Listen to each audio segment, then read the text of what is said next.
আসসালামু আলাইকুম সবাইকে। আমি সাদি ইবনাত মালিহা স্বাগতম জানাচ্ছি আর্ট কেয়ার ইনিশিয়েটিভ থেকে আজকে আমাদের লাইভে।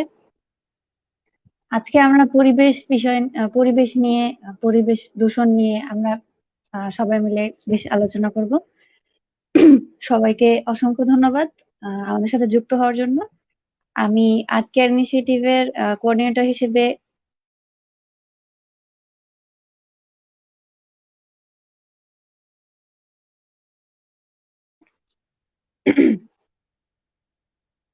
আমরা আর্ট অলিম্পিয়াডে প্রচুর আমাদের পার্টিসিপেন্ট হয়েছে। আমরা প্রচন্ড অনুপ্রেরণা পেয়েছি আপনাদের থেকে। অসম্ভব সুন্দর সুন্দর গল্প এবং কন্টেন্ট আমরা আপনাদের কাছ থেকে পেয়েছি। সবাইকে অসংখ্য ধন্যবাদ আমাদের সাথে যুক্ত হওয়ার জন্য আর্ট অলিম্পিয়াডে এবং লাইভে। আমি রাফি ভাইয়ের কাছে চলে যাচ্ছি অনুষ্ঠান পরিচালনার জন্য। ধন্যবাদ ভাই। থ্যাংক ইউ সাদিয়া আপু। আমি মেম্বার আর্ট কেয়ার ইনিশিয়েটিভের।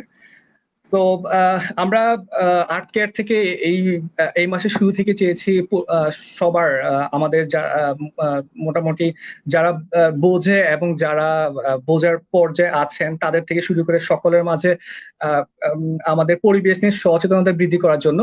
তো আমরা যদিও চেষ্টা করি যে পরিবেশকে অনেক একটা সুন্দর এবং স্বাস্থ্যবান জায়গায় নিয়ে যাওয়ার জন্য, কিন্তু আমরা সেটা খুব একটা বেশি পাই না সবসময়। কারণটা হচ্ছে যে আমাদের আর্ট কেয়ার ইনিশিয়েটিভের প্রাইমারি মোটো হচ্ছে ইউএস নিয়ে কাজ করা। তো সেক্ষেত্রে হয়তো আমাদের পুরোপুরি সাপোর্ট করা আমাদের পুরোপুরি সফল সম্ভব হয় না, কিংবা মাঝে মধ্যে কিছুটা আমাদের কাজগুলো পরিবেশ দূষণ করে ফেলে। যদি আমরা ফ্র্যাঙ্কলি কথা বলি, যেমন আজকে যে আমরা লাইভ করছি এখানেও কিছুটা পরিবেশ দূষণ হচ্ছে। তবে আমরা যদি এই লাইভের ব্যাপারটা যদি আমরা ইম্প্যাক্টফুল করতে পারি, তখন দেখা যাচ্ছে যে হয়তো 2% পরিবেশ দূষণ হলো, 5% পরিবেশ সেভ হচ্ছে। তো এই 3% হচ্ছে আমাদের গেইন। সো আমরা এই আর্ট কেয়ার ইনিশিয়েটিভ থেকে একটা আর্ট অলিম্পিয়াড অনুষ্ঠান পরিচালনা করি, যে আমরা দেখতে চাই মানুষ পৃথিবী নিয়ে, পরিবেশ নিয়ে কি ভাবছে, কি করছে। আমাদের কাছে অসংখ্য গল্প এসেছে। ওই গল্পগুলো আমরা দেখেছি, পড়েছি। স্যাররা সেখান থেকে খুবই কষ্ট করে 6 জনকে সিলেক্ট করেছেন, কারণ এত ভালো গল্প, এত ভালো ইনিশিয়েটিভ, এখান থেকে 6 জনকে সিলেক্ট করা একটু কঠিন। এটা নিয়ে হয়তো আমাদের স্যাররা, আমাদের জাজরা কথা বলবেন।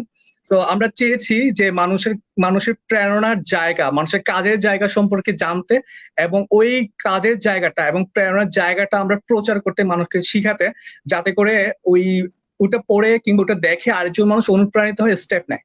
এখন আমাদের এই কাজটা আসলে যদি পরিবেশ দূষণ করে ফেলবে, যদি না আমাদের এই কাজের ফলে আমাদের কাজটা দেখে আরেকজন মানুষ অনুপ্রাণিত না হয়। আমরা হার্ট এন্ড সোল ট্রাই করছি।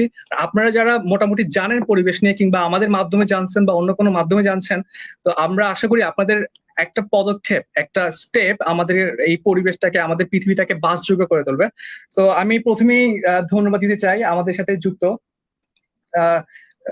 যুক্ত শশাঙ্ক বরণ রয় দাদাকে। আমাদের খুব প্রিয় মানুষ, প্রিয় ব্যক্তিত্ব, coordinator field operation, Bangladesh health watch, BRAC university. দাদা, আপনাকে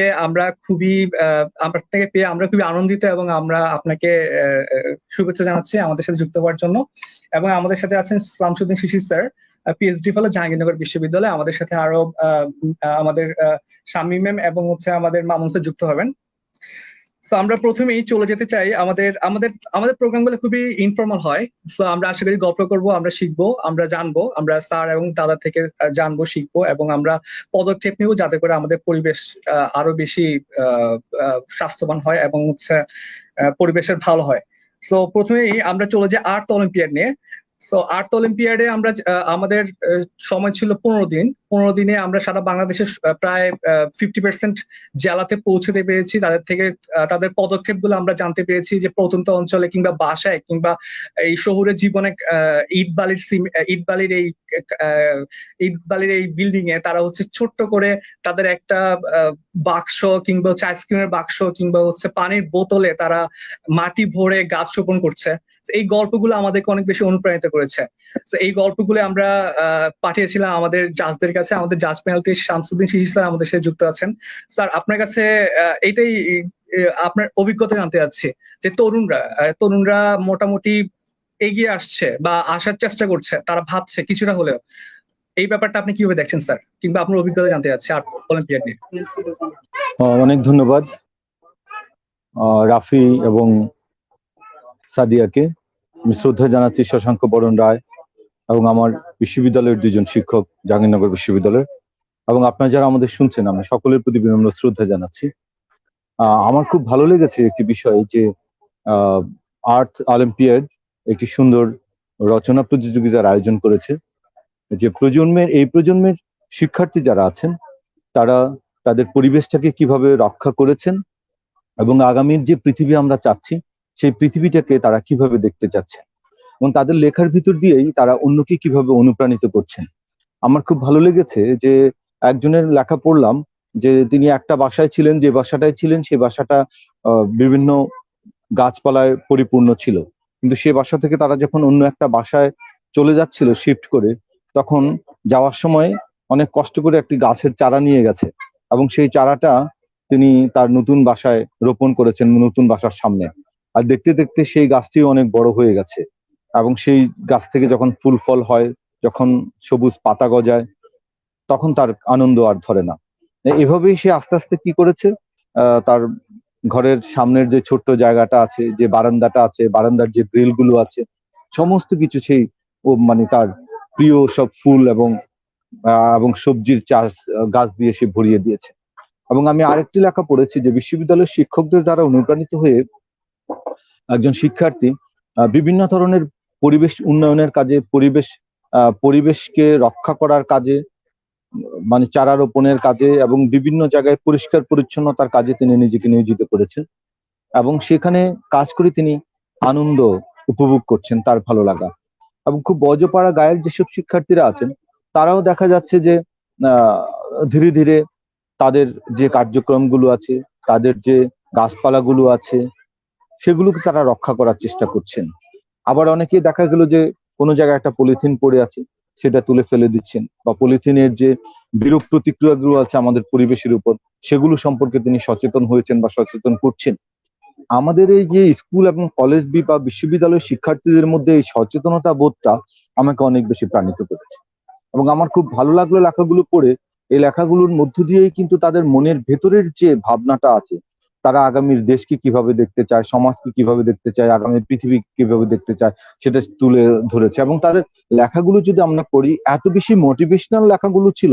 এই লেখাগুলো যদি আমরা অন্য শিক্ষার্থীদের হাতে বা অন্য আমাদের এই প্রজন্মের হাতে যদি তুলে দিতে পারি, তাহলে আমার মনে হয় যেন ওরাও এটা পড়ে জেনে তারাও অনুপ্রাণিত হবে, তারাও সেরকম করে গাছকে ভালোবাসতে শিখবে, সবুজকে ভালোবাসতে শিখবে, পরিবেশকে ভালোবাসতে শিখবে, নিজেকে বাঁচার জন্য, একটি স্বস্তিদায়ক নিঃশ্বাস নেওয়ার জন্য, অক্সিজেনটা গ্রহণ করার জন্য, তার যে বেঁচে থাকার প্রয়োজনে যে পরিবেশটা আমাদের প্রতিনিয়তই দরকার, 24 ঘন্টা একটা পরিবেশ, একটি সুন্দর পরিবেশ আমাদের প্রয়োজন, সেটা কিন্তু আমরা এই প্রতিযোগিতায় যারা অংশগ্রহণ করেছে তাদের লেখার ভিতর দিয়ে আমরা পেয়েছি। এটা আমার অনেক বেশি ভালো লেগেছে। আমার ভালো লাগার দিক আরেকটা হলো যে আমাদের শিক্ষার্থী যারা লিখেছেন তাদের শব্দ চয়নগুলো, তাদের মনের যে কথাগুলো আছে সেগুলো এত চমৎকার ভাবে তারা তুলে ধরেছেন। আমার মনে হচ্ছিল যেন আমি তাদের সাথে কথা বলছিলাম, আমি যখন লেখাগুলো পড়ছি, যে তারা আমার কাছে গল্প করছে। তো এই যে এই প্রজন্মের, আমরা তো একটা আমাদের যে এখন আধুনিক যে ছেলেপেলেরা আছে তাদের সবসময় দোষের দিকটাই আমরা সবসময় দেখি, তারা এটা করে না, তারা সেটা করে না। আর আমি দেখলাম যে তারা লেখাপড়ার সাথেও সম্পৃক্ত আছে, বই পড়ার সাথে সম্পৃক্ত আছে। বই পড়ার সাথে সম্পৃক্ত না থাকলে তারা কিন্তু তাদের লেখার মধ্যে যে শব্দ চয়ন করেছে, বাক্য গঠন করেছে, এতটা সুন্দরভাবে, এতটা সুনিপুণ ভাবে তারা কথাগুলো তুলে এনেছে যে কেউ যদি তাদের এই লেখাগুলো পড়ে তারা অনুপ্রাণিত হবে। তো আমি আমি এই জন্য আর্ট অলিম্পিয়াডের যারা আয়োজন করেছেন তাদেরকে আমি ধন্যবাদ জানাচ্ছি। যারা অংশগ্রহণ করে এই অলিম্পিয়াডটা, মানে আর্ট অলিম্পিয়াড যে প্রতিযোগিতা হয়েছে সেটাকে একটা সমৃদ্ধ করে তুলেছেন, একটা প্রতিযোগিতার মনোভাব সৃষ্টি করেছেন এবং অনেকের অংশগ্রহণ করার ভিতর দিয়ে কেউ first, second, third, fourth, fifth, sixth হয়েছেন। এটাই একটি বিশাল ব্যাপার। তো সেক্ষেত্রে যারা মানে পরোক্ষভাবে বসে কাজ করেছেন আমাদের রাফি বা সাদিয়াদের সাথে, তাদেরকেও আমি শ্রদ্ধা জানাই যে এ ধরনের ইনিশিয়েটিভ গুলো খুবই, আমি বলবো যে এটি প্রয়োজনীয় পদক্ষেপ আর কি। আগামী জুনের 5 তারিখ আমাদের বিশ্ব পরিবেশ দিবস আসছে। এর আগে করে আপনারা যে আর্ট অলিম্পিয়াডটা করলেন, পরিবেশ রক্ষায় আমাদের কি করণীয় আছে, আবার পরিবেশ রক্ষা করার জন্য দায়িত্ববোধটা আমাদের উপরেই কেন পড়ছে, আমরা আজকের এই পৃথিবীতে আছি, আগামী পৃথিবীটা আমাদের আগামী প্রজন্মের জন্য। তো আজকের যে সুন্দর পৃথিবীটা আছে সেটাকে আরো সুন্দর করব আমরা আগামী প্রজন্মের জন্য। এই বোধের জায়গাটা যেহেতু তৈরি হয়েছে আমাদের ছেলে মেয়েদের মধ্যে, আমাদের ছাত্রছাত্রীদের মধ্যে, আমার বিশ্বাস যে তারা অন্যদেরকে অনুপ্রাণিত করতে পারবে। আর আমাদের এইবার যে সংখ্যক শিক্ষার্থী আর্থ অলিম্পিয়াডের মানে প্রতিযোগিতায় অংশগ্রহণ করেছে তার চেয়ে অনেক বেশি গুণ বেড়ে যাবে নেক্সট ইয়ারে আমাদের এইসব আয়োজন। তো আমাকে এখানে আমন্ত্রণ জানানোর জন্য আমি অনেক ধন্যবাদ জানাচ্ছি রাফিকে, সাদিয়াকে। আমি ক্ষমা চেয়ে নিচ্ছি আমার শশাঙ্ক বরণ রায়ের কাছে যে আমার আরেকটা মিটিং আছে, আমার কলেজের টিচাররা বসে আছেন আমার জন্য। আর একটু আগে হঠাৎ করেই আজকে এনটিভিতে আমার একটা ইয়ে ছিল, একটা সাক্ষাৎকার ছিল, সেটা দিয়ে আসলাম। তো এই জন্য আমি সময় দিতে পারছি না, I am sorry for that. Shashank da আমাকে ক্ষমা করবেন। আপনার সাথে তো আরো অনেকবার দেখা হবে ইনশাল্লাহ। আপনি আমাদের প্রেরণা আর কি, আপনাকে দেখলে ভালো লাগে, লাইভ ওয়ান পার্সন, খুবই ভালো লাগে আমার। তো আপনি আমার জন্য আশীর্বাদ করবেন। আর রাফি, সাদিয়াকে আবারও ধন্যবাদ। আমার যে দুইজন স্যার আসবেন জাহাঙ্গীরনগর বিশ্ববিদ্যালয়ের, আমি স্যারদের প্রতি আবার শ্রদ্ধা জানিয়ে আজকে আলোচনা এখানে শেষ করছি। জয় হোক আর্থ অলিম্পিয়াডের, জয় হোক প্রজন্মের, জয় হোক পরিবেশ এবং আমাদের পৃথিবীর। ধন্যবাদ সবাইকে। স্যার অনেক ধন্যবাদ। স্যার যেটা বললেন, আমরা চেয়েছিলাম সর্বস্তরের মানুষের কাছে পৌঁছে যাওয়ার জন্য, তবে আমাদের কিছু লিমিটেশনের জন্য আমরা হয়তো পাইনি। আমরা হয়তো স্টুডেন্ট লেভেলে বেশি পৌঁছতে পেরেছি, যেহেতু আমরা বর্তমানে স্টুডেন্ট। তো সেক্ষেত্রে হচ্ছে আমাদের যে লেখাগুলো এসেছে সবাই স্টুডেন্ট। তো আমরা পরবর্তীতে যদি এই ধরনের কোনো একটা প্রোগ্রাম আয়োজন করি আমরা, বা আমাদের শুধু আমরাই না, এবং আমাদের এই ধরনের প্রোগ্রাম যারা আয়োজন করতে চান বা ইচ্ছা আছে, আমাদের আরো কিছু প্ল্যান আছে যে যাতে করে হচ্ছে আমরা এটা সর্বস্তরে পৌঁছে দিতে পারি। সো আমাদেরকে আপনারা জানাতে পারেন, আমাদের পরিকল্পনা আপনাদেরকে আমরা শেয়ার করব। আর সবাই মিলেই বেসিক্যালি আমাদের স্টেপ গুলো নেওয়া লাগবে, কারণ যৌথ পরিকল্পনা এবং যৌথ উদ্যোগ ছাড়া পরিবেশ রক্ষা এই যে একটা মিশন বা একটা আন্দোলন কিংবা হচ্ছে একটা একটা জীবন মরণ একটা লড়াই বলা যায়, এটা সফল হবে না। সো থ্যাংক ইউ শীষ স্যার, আপনি হয়তো আরেকটা মিটিং আছে, বাট আপনাকে অনেক ধন্যবাদ আমাদের সাথে যুক্ত হওয়ার জন্য। দাদা আপনি মোটামুটি শুনলেন তো, আমরা খুবই ক্রিটিক করবো আজকে, আমাদেরও ক্রিটিক করবো, আমাদের কোনো আমরা খুবই ফ্র্যাঙ্কলি ক্রিটিক করতে চাই আমাদেরকেও, যে এই প্রোগ্রাম গুলো আমরা যে করছি। সো আমরা এই যে এটা নিয়ে আমরা আসবো যে আমরা শুধুমাত্র স্টুডেন্ট লেভেলে পৌঁছতে পেরেছি, কিংবা আমরা আসলে করতে কন্ট্রিবিউশন রাখতে পারছি এই প্রোগ্রাম গুলো করে, বা আমাদেরকে আসলে অন্য বা তরুণদেরকে বা আমাদের যে শ্রম আমরা মেধা দিচ্ছি আর্ট অলিম্পিয়াড করে কিংবা আরো কিছু কার্যক্রম করে, বা এটাকে আরো তরুণরা আরো সংগঠিত হয়ে আরো উদ্যোগ নিতে পারে কিনা। কারণ আমরা দেখছি যে এখন যে ব্যক্তিগত পর্যায়ে যেই স্টেপ গুলো নেওয়া হচ্ছে সব বেশিরভাগই তরুণরা নিচ্ছে। এটা দুটা কারণ হতে পারে, যে কারণ আমরা যেহেতু তরুণ, আমাদের ফ্রেন্ড লিস্ট কিংবা আমাদের আশেপাশের তরুণদের সংবাদই আমাদের কাছে বেশি আসে। হয়তো আপনার কাছে অন্যদের সংবাদও থাকবে, সেটা নিয়ে হয়তো আমরা আলোচনা করব। তবে এখন দাদা সবচেয়ে বড় কিছু সমস্যা বা একটা একটা কনসার্নের জায়গা আমরা দেখতে পাচ্ছি, যে আমরা যখন কোনো একটা উন্নয়নের কথা বলি, যে পরিকল্পনার কথা বলি, প্রায় সময় আমি খুব মজার একটা কথা বলতে চাই, মজার না, ব্যাপারটা আসলে খুবই কষ্টদায়ক, বাট খুবই ট্রিমেন্ডাস মনে হয়েছে আমার কাছে, যে এই ধরনের আইডিয়া মাথায় কোথায় আসে মানুষের। আমি বসে আছি, সামওয়ান ফোনে কথা বলছে যে উনি গাছ কিনতে চাচ্ছে ওনার ড্রয়িং রুমের জন্য, ড্রয়িং রুম সাজাবে, এবং উনি 2200, 3000, 5000 টাকা দিয়ে গাছ কিনতেছে। আমি খুবই ভাবছি এত টাকা দিয়ে গাছ কিনতেছে। পরে দেখলাম উনি বেসিক্যালি গাছ, প্লাস্টিকের গাছ কিনতেছে কিংবা গ্লাসের গাছ কিনতেছে, এবং ওটা দেখতে খুবই খুবই রিয়েলিস্টিক টাইপ মনে হচ্ছে। উনি পরবর্তীতে ওনার কথা শুনে যা বুঝলাম, উনি চাচ্ছে আর কি সবুজায়ন বা ঘরের মধ্যে একটা গাছ গাছ ফিল আনার জন্য। তো কথা প্রসঙ্গে আমি জানতে পারলাম উনি যেটা চাচ্ছে যে গাছ থাকুক, মানুষ ভালো লাগে, সবুজ ভালো লাগে, কিন্তু গাছে পানি দেওয়া লাগে, গাছের যত্ন নেওয়া লাগে, পোকামাকড় আসতে পারে, তার চেয়ে এই গাছটা ভালো। এবং দোকানদার বলছে যে এই গাছটা হচ্ছে ক্লিন করা একদম ইজি, কিংবা ডাস্ট প্রুফ গাছ। এই যে আমরা মডার্নাইজেশন কিংবা হচ্ছে সৌন্দর্য কিংবা উন্নয়ন যেটাকে আমরা বলি না কেন, সব ক্ষেত্রে হচ্ছে আমরা পরিবেশটাকে ধ্বংস করি, কিংবা হচ্ছে পরিবেশকে পাশ কাটিয়ে মেকি বা আর্টিফিশিয়াল দিকে চলে যাচ্ছে।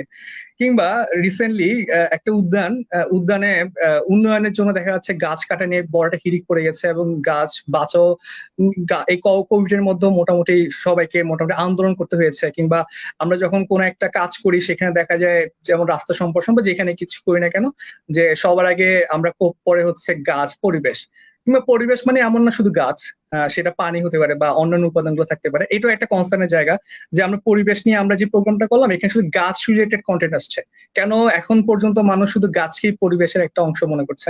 আর এই উন্নয়নের সাথে যে একটা বৈরিতা পরিবেশের, এটা কেন, বা এটা কি কমানো সম্ভব কিনা, নাকি এটা অনিবার্য? দাদা, এটা জানতে চাচ্ছি আপনার থেকে। অনেক ধন্যবাদ। প্রথমত, পরিবেশ তো এই মুহূর্তে অত্যন্ত গুরুত্বপূর্ণ একটা বিষয়, এবং এটা শুধুমাত্র বাংলাদেশ না, সারা বিশ্বের, এবং এটা শুধুমাত্র মানুষের জন্য না। সম্ভবত বিশ্বজগৎ যদি না বলি, অন্তত পৃথিবীর মানুষ প্রাণীকুলের খোদ পৃথিবীটারই টিকে থাকার ইস্যু হয়ে দাঁড়িয়েছে আজকে পরিবেশ দূষণ, পরিবেশ সংকট। ফলে পরিবেশ নিয়ে এই উদ্যোগ অত্যন্ত গুরুত্বপূর্ণ। আজকের এই উদ্যোগে আমাকে আহ্বান জানানোর জন্য ধন্যবাদ, এবং যারা আয়োজন করেছে তাদেরকে আমি ধন্যবাদ জানাই। আমরা মাঝে মাঝে এরকম আন্দোলন দেখি। আমরা সোহরাওয়ার্দী উদ্যানে গাছ কাটা নিয়ে আন্দোলন দেখলাম। আমরা একটা লম্বা সময় ধরে আন্দোলন দেখেছি রামপালে বিদ্যুৎ কেন্দ্র নিয়ে। আমাদের সৌভাগ্য যে এরকম কিছু প্রতিবাদ প্রতিরোধের ঘটনা আমরা দেখি, এবং কোথাও কোথাও কিছু ইম্প্যাক্ট হয়, কোথাও হয় না, বা কোথাও হয়তো আংশিক হয়, আংশিক হয় না। অধিকাংশ ক্ষেত্রেই আমরা সেই প্রতিরোধটুকুও দেখতে পাই না। যেমন একটা রাস্তা হয়েছে রাজশাহীকে যুক্ত করে বনপাড়া হাটিকুমরুল। এই রাস্তাটি রাজশাহীর সাথে যোগাযোগের ক্ষেত্রে খুবই ভালো ভূমিকা রেখেছে। আগে ঢাকা থেকে রাজশাহী যেতে হলে সিরাজগঞ্জ, বগুড়া হয়ে ঘুরে যেতে হতো, নাটোর দিয়ে যেতে হতো। রাস্তাটা অনেক কমে এসছে এবং খুব ভালো একটা রাস্তা হয়েছে। কিন্তু এই রাস্তাটি করা হয়েছে মূলত চলন বিলের মাঝখান দিয়ে। তো ফলে চলন বিল ভীষণ ভাবে ক্ষতিগ্রস্ত হয়েছে। চলন বিল আমাদের ইকোসিস্টেমের একটা বড় জায়গা ছিল, আমাদের দেশে গুরুত্বপূর্ণ অংশ ছিল, এবং অনেক বড় একটি বিল, বাংলাদেশের সব থেকে বড় বিল। এর সাথে পানি বা এর সাথে শুধু মৎস্য সম্পদ না, আমাদের বাস্তু সংস্থানের, আমাদের জীববৈচিত্র্যের একটা বড় আধার ছিল চলন বিল। তো তার মাঝখান দিয়ে একবার চলন বিলের বুক চিরে একটি রাস্তা চলে যাওয়াতে ক্ষতিগ্রস্ত হয়েছে। এরও আগে চলন বিলের বুক চিরে রেল লাইন হয়েছিল। এগুলো নিয়ে কিন্তু আমরা কোনো প্রশ্ন উঠতে দেখি না। আমরা পদ্মা সেতু নিয়ে গর্ব করছি, আমাদের যমুনা সেতু আমাদের একটি গুরুত্বপূর্ণ অর্জন। পদ্মা সেতু নিয়ে প্রচুর কথা হচ্ছে, কিন্তু পদ্মা সেতুর পরিবেশগত প্রভাব কতটা নেতিবাচক হবে এই বিষয় নিয়ে আমরা খুব বেশি আলোচনা কিন্তু শুনিনি, খুব বেশি প্রশ্ন ওঠেনি। আমরা জানি যে যখন বড় রকমের কোন উন্নয়ন প্রকল্প নেওয়া হয়, আমাদের আইন অনুযায়ী তার একটা এনভায়রনমেন্টাল ইম্প্যাক্ট অ্যাসেসমেন্ট করতে হয়। নিশ্চয়ই পদ্মা সেতুর জন্য সেটা করা হয়েছে। তো সেই এনভায়রনমেন্টাল ইম্প্যাক্ট অ্যাসেসমেন্ট নিয়ে খুব বেশি প্রশ্ন উঠেছে, নাগরিক সমাজে আলাপ আলোচনা বিতর্ক হয়েছে, পরিবেশবিদরা মতামত দিয়েছেন, স্থানীয় জনগণের মতামত নেওয়া হয়েছে। এমন বিষয়গুলো আমার নজরে আসেনি, আমার সীমাবদ্ধতা থাকতে পারে। তো ফলে পরিবেশ নিয়ে যে খুব বেশি আমরা সোচ্চার আছি, সক্রিয় আছি, এটা দাবি করার সুযোগ নেই। এবং এই বাস্তবতাটা যে শুধুমাত্র বাংলাদেশের তাও না, এই বাস্তবতাটি একটি বৈশ্বিক বাস্তবতা। মূল প্রশ্নটি এসছে যে পরিবেশ বনাম উন্নয়ন, যদি আমরা বলি যে পরিবেশ নাকি উন্নয়ন, অনেক সময় মুখোমুখি দাঁড়িয়ে যায় যে তাহলে কি তারা উন্নয়ন চায় না, তারা পরিবেশ করে, তাহলে কি আমরা পিছিয়ে থাকবো? অথবা যদি আমরা গ্লোবাল আসপেক্টে দেখি, আজকে ফসিল ফুয়েলের ব্যবহার নিয়ে অথবা কার্বন নিঃসরণ নিয়ে যে বৈশ্বিক আন্দোলনগুলো হয় বা বৈশ্বিক চুক্তি, বৈশ্বিক রাজনৈতিক এজেন্ডাগুলো আছে, সেখানে একটি বিতর্ক শোনা যায় যে আজকে পাশ্চাত্য ফসিল ফুয়েল পুড়িয়ে তার যে উন্নয়ন নিশ্চিত করেছে, আজকে আমরা কেন সেটা করতে পারবো না? আমাদের কেন কার্বন ইমিশন নিয়ন্ত্রণ করতে হবে, ফসিল ফুয়েল নিয়ন্ত্রণ করতে হবে? কারণ আমরা তো এখন উন্নয়নের ধারায় আছি। বিশেষ করে চীন এবং ইন্ডিয়ার পার্সপেক্টিভ থেকে এই প্রশ্নগুলো তোলা হয়। তার মানে প্রশ্নটি কিন্তু খুব সহজ না, কিন্তু প্রশ্নটি সহজ না একদিকে যেমন, তেমনি প্রশ্নটি গুরুত্বপূর্ণ এই পৃথিবীর অস্তিত্ব টিকিয়ে রাখা, মানব প্রজাতি সহ অন্য প্রজাতির অস্তিত্ব টিকিয়ে রাখা। তো উন্নয়ন বনাম পরিবেশের আগে আমাদেরকে একটু দেখতে হবে যে আমরা আসলে পরিবেশকে কিভাবে দেখছি, আমাদের দার্শনিক জায়গাটা কেমন। আমাদের প্রধানত তিনটি দৃষ্টিভঙ্গির জায়গা থেকে আমরা পরিবেশ এবং আমাদের চারপাশকে দেখি। একটি হচ্ছে আমাদের অ্যানথ্রোপোসেন্ট্রিক দৃষ্টিভঙ্গি, আমরা মানুষকে কেন্দ্রে রেখে বিচার করি যে মানুষ হচ্ছে আলটিমেট ভ্যালুয়েবল, মানুষের গুরুত্ব আছে, মানুষের পার্সপেক্টিভে সবকিছু, মানুষের সেবার জন্য, মানুষের সুবিধার জন্য, মানুষের আনন্দের জন্য, মানুষের আরামের জন্য, আয়েশের জন্য এই প্রকৃতি, পরিবেশ, বিশ্বজগতে যা কিছু হচ্ছে সবকিছু। ফলে যা যেভাবেই হোক মানুষ ভালো থাকবে, তাই করার অধিকার মানুষের আছে। এই দার্শনিক জায়গাটিতে যদি আমরা আসি যে মানুষই হচ্ছে সব থেকে সেরা, মানুষই হচ্ছে সবার মূল, মানুষই হচ্ছে একমাত্র মূল্যবান, মানুষই হচ্ছে একমাত্র গুরুত্বপূর্ণ, তাহলে পরিবেশ পরিস্থিতিকে, পরিবেশ প্রকৃতিকে মানুষের সেবার জন্য আমরা যে কোনো ভাবে ব্যবহার করতে পারি। ফলে নদী ভেঙে, নদী ভরে ফেলে, পাহাড় কেটে ফেলে, বন উজাড় করে দিয়ে, মাটি কেটে ফেলে, ভূমি ধ্বংস করে দিয়ে আমরা যদি মানুষের জন্য ভালো কিছু করতে পারি, আরামের কিছু করতে পারি, তাহলে সেটা কোনো সমস্যা নেই। এই অ্যানথ্রোপোসেন্ট্রিক দৃষ্টিভঙ্গি আমাদের পরিবেশ ধ্বংসের জন্য একটি বড় ভূমিকা রাখে। এটা আরেকটু উদার করে আমরা অনেক সময় দেখা যায় বায়োসেন্ট্রিক হই, যে না শুধু মানুষ না, প্রাণী জগতেরও মূল্য আছে। আমরা বাঘ বাঁচাবো, আমরা হচ্ছে মাছ বাঁচাবো, আমরা হচ্ছে গাছ ধ্বংস করতে দিব না, গাছের জন্য আমরা আন্দোলন করি। তাহলে একটা বায়োসেন্ট্রিক দৃষ্টিভঙ্গি, যাদের প্রাণ আছে, জীবন আছে, প্রাণী উদ্ভিদ, তাদেরকে নিয়ে আমরা তারা গুরুত্বপূর্ণ, তাদের মূল্য আছে, এর বাইরে আমরা অন্যদেরকে আর অতটা গুরুত্ব না দিলেও চলবে। এটি একটি দৃষ্টিভঙ্গি, এই জায়গা থেকে আমরা দেখে থাকি। আরেকটি দৃষ্টিভঙ্গি, এটি খুবই মাইনর, অল্প কিছু মানুষ চর্চা করে, ইকোসিস্টেমটাকে কেন্দ্রে রেখে ইকোসেন্ট্রিক দৃষ্টিভঙ্গি, যে এই বিশ্বজগৎ, এই পৃথিবী বিশেষ করে একটি ইকোসিস্টেমের অংশ। সবকিছু ইকোসিস্টেমটাকে, বাস্তু সংস্থানটাকে ভেঙে না ফেলে আমাদের তার সাথে খাপ খাইয়ে নিয়ে আমাদেরকে টিকে থাকতে হবে। তাহলে এই দার্শনিক জায়গাটা যদি আমরা ফয়সালা না করতে পারি, আমরা যদি ইউরোপীয় রেনেসা পরবর্তী ইউরোপীয় শিল্প বিপ্লবের ধারণায় দেখি, তখন আমরা দেখবো যে মানুষের হাতে যে ক্ষমতা এসছে, বিশেষ করে প্রযুক্তি, বিজ্ঞানের বিকাশ এবং প্রযুক্তির দখলের মধ্য দিয়ে, সেই ক্ষমতাটাকে সর্বোচ্চ ব্যবহার করেছে মানুষের আরাম এবং প্রকৃতির ধ্বংসের পেছনে। যে কোনো মূল্যে প্রকৃতি পরিবেশকে ধ্বংস করে, প্রকৃতি পরিবেশকে নিয়ন্ত্রণ করে আমরা মানুষের জন্য একটি সুন্দর সমাজ তৈরি করতে চেয়েছি, আরামের সমাজ তৈরি করতে চেয়েছি। যা আমার মনে আছে, আমরা যখন প্রাইমারি স্কুল, হাই স্কুলে পড়তাম, আমরা একটি কথা অনেক পড়েছি, লিখেছি, যে পরিবেশের সাথে সংগ্রাম করে, প্রকৃতির সাথে সংগ্রাম করে মানুষ আজকে এই অভাবনীয় উন্নয়ন নিশ্চিত করেছে, মানুষ বিজ্ঞানের জয়যাত্রা ঘোষণা করেছে। অর্থাৎ পরিবেশ, প্রকৃতি হচ্ছে মানুষের শত্রু, তাকে পরাজিত করে মানুষকে বিজয়ী হয়েছে, এরকম একটি ধারণা আমরা পেতাম। এটি একটি দার্শনিক জায়গা, দেখার জীবন দেখার, বিশ্ব দেখার জায়গা। আমরা যদি 2-3 হাজার বছর আগে যাই, সেখান থেকে আজকের ধারাবাহিকতা পর্যন্ত দেখবো যে প্রকৃতি পরিবেশকে ঈশ্বর জ্ঞানে পূজা করবার একটা চর্চা কিন্তু ছিল আমাদের বেশ কিছু ধর্মের মধ্যে, বেশ কিছু সমাজে, সংস্কৃতিতে প্রকৃতি পূজারই আমরা দেখবো, যার কিছু ধারাবাহিকতা এখন আমরা পাথর পূজা করতে দেখি, সূর্য পূজা, নদী পূজা করতে দেখি। তার মানে একটা সময়ে প্রকৃতি পরিবেশ ছিল অজেয়, বিশাল শক্তিবান, মানুষ ছিল তার কাছে অত্যন্ত দুর্বল এবং তার দ্বারা পর্যুদস্ত। মানুষ তখন তাকে সন্তুষ্ট করে, প্রকৃতি পরিবেশকে তুষ্ট করে, খুশি রেখে নিজের অস্তিত্ব টেকাতে চাইতো, এবং তার মধ্যে একটা চেতনা তৈরি হতো, এরকম করে একটা প্রয়াস তৈরি হতো যে প্রকৃতির এই বাধাগুলো যদি অতিক্রম করে মানুষের জন্য আরেকটু আরামের, আরেকটু আয়েসের, আরেকটু উপভোগ্য জীবন তৈরি করা যায়। তো বিজ্ঞান যখন সেই সুযোগটা হাতে নিয়ে এসছে, ভয়াবহ ভাবে এই গত 200 বছরে, এর আগের হয়তো 2-3 লক্ষ বছরের প্রকৃতি পরিবেশে যতটা ধ্বংস হয়নি, গত 200 বছরে আমরা সেটা করেছি উন্নয়নের নামে, মানুষের জন্য সুন্দর জীবন, আরামদায়ক জীবন তৈরি করার নামে। এটি হচ্ছে একটি দার্শনিক জায়গা থেকে দেখা, যে আমরা অ্যানথ্রোপোসেন্ট্রিক জায়গা থেকে দেখবো, বায়োসেন্ট্রিক জায়গা থেকে দেখবো, নাকি ইকোসেন্ট্রিক জায়গা থেকে দেখবো। অর্থাৎ প্রকৃতি পরিবেশকে আমরা আলাদা করে মূল্যবান মনে করি কিনা, তার কোনো গুরুত্ব আছে সেটা মনে করি কিনা, তার কোনো ভ্যালু আছে, তার ইন্ট্রিনজিক ভ্যালু বলি আমরা, প্রকৃতির নিজস্ব কোনো মূল্য আছে কিনা, নাকি শুধু মানুষের সাপেক্ষে সে গুরুত্বপূর্ণ। অর্থাৎ প্রকৃতি ধ্বংস হলে মানুষ ক্ষতিগ্রস্ত হবে, অতএব প্রকৃতিকে গুরুত্ব দেবো, এইভাবে দেখবো। অর্থাৎ মানুষের সাপেক্ষে প্রকৃতিকে দেখবো, নাকি প্রকৃতি পরিবেশের যে উপাদানগুলো আছে সেটা মানুষের মধ্যে, মানুষ তার একটি অংশ, গাছ তার একটি অংশ, পিঁপড়া তার একটি অংশ, উই পোকা তার একটি অংশ, পাথর তার একটি অংশ, নদী তার একটি অংশ, এভাবে করে প্রত্যেকটিকেই সমমূল্যবান হিসেবে দেখবে, একটি বৃহত্তর ইকোসিস্টেমের অংশ হিসেবে। এই দার্শনিক প্রশ্নটি সমাধান করবার একটা জায়গা আছে। দ্বিতীয় যে প্রশ্নটি, সেটি হচ্ছে, আমরা বললাম যে মানুষের জন্য, কোট আনকোট, আমরা যখন মানুষ শব্দটি বলি, এভাবে আমাদের বলানো হয়, আমাদের শেখানো হয়েছে যে মানুষের সংগ্রাম, মানুষের উন্নয়ন, বিজ্ঞানের উন্নয়ন মানে মানুষের অগ্রগতি।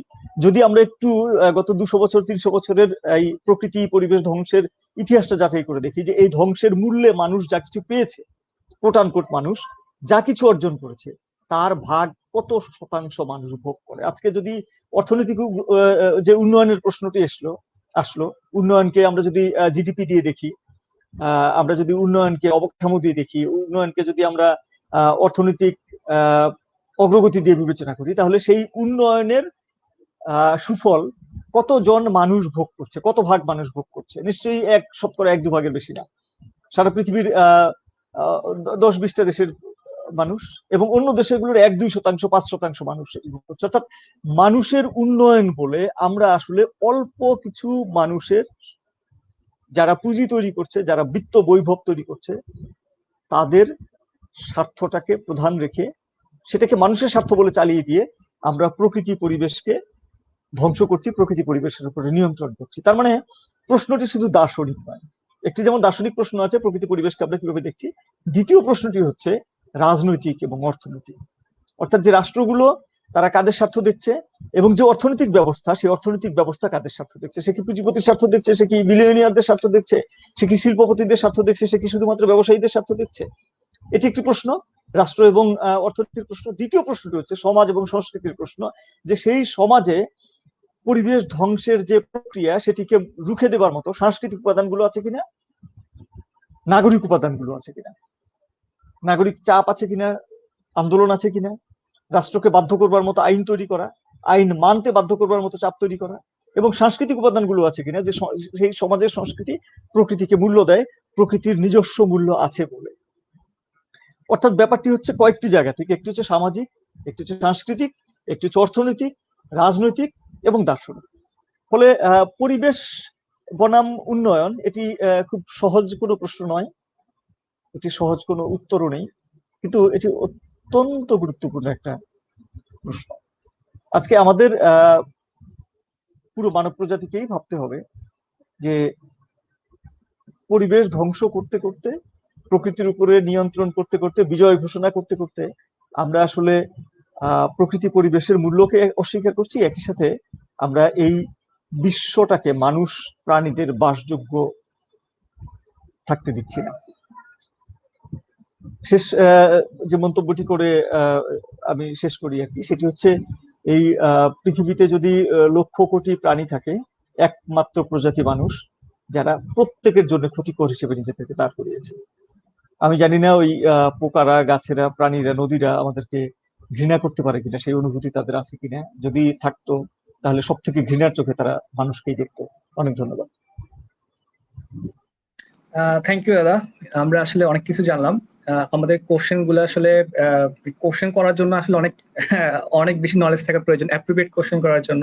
তো আমরা যখন হচ্ছে এই লাইভের একটা প্ল্যান করলাম, তখন আমরা ট্রাই করতেছিলাম যে লাইভ করার কারণে প্রচুর পরিমাণে প্রচুর পরিমাণে পরিবেশ বিপর্যয় হয়। যেমন হচ্ছে ফেসবুক হচ্ছে লাইভটাকে হচ্ছে সংরক্ষণ করবে, তারা হচ্ছে এটাকে স্টোর করবে, সেটার জন্য কুলিং সিস্টেম, যে কুলিং সিস্টেমটা ইউজ হয় দাদা, আমি ম্যাম চলে আসছে, আমি একটু ম্যামের সাথে পরিচয় করে দেয়। মাসুদ সামিও, আপনাকে অনেক বেশি ধন্যবাদ জানাচ্ছি, আমন্ত্রণ জানাচ্ছি, শুভেচ্ছা জানাচ্ছি আমাদের সাথে যুক্ত হওয়ার জন্য। ম্যাম জাহাঙ্গীরনগর বিশ্ববিদ্যালয়ের পরিবেশ বিজ্ঞানের টিচার, ম্যাম আপনাকে অনেক ধন্যবাদ আমাদের সাথে যুক্ত হওয়ার জন্য। আপনাকেও ধন্যবাদ। আমার কথা কি শোনা যাচ্ছে? জি ম্যাম, শোনা যাচ্ছে। ওকে ম্যাম, তো আমরা এই যে যতটা ইলেকট্রিসিটি খরচ হচ্ছে, তার মধ্যে 20% ওয়ার্ল্ড ওয়াইড 20% ইলেকট্রিসিটি খরচ করে ফেসবুক, টুইটার, অ্যামাজন ওদের স্টোরেজ করার জন্য। এই যে আমরা কথা বলছি, আমরা কমেন্ট দিচ্ছি, আমরা ছবি আপলোড দিচ্ছি, আমরা লাইভে কথা বলতেছি, আমরা লাইভে গান করছি, এবং সেটা হচ্ছে বছরের পর বছর রয়ে যাচ্ছে। এগুলো স্টোর করার জন্য পৃথিবীর 20% ইলেকট্রিসিটি তারা ব্যয় করছে। তো আমরা যখন লাইভে প্ল্যানটা করছি ম্যাম এবং দাদা, তখন আমরা ভাবছি যে এটা করে আসলেই কি আমাদের ফায়দা হবে? আই মিন, এটা কি আমাদের প্রমোশন হবে, নাকি আমরা পরিবেশ নিয়ে কাজ করতেছি, এর সাথে করে হচ্ছে আমরা দেখাতে গিয়ে হচ্ছে আবার পরিবেশের ক্ষতি করে ফেলছি।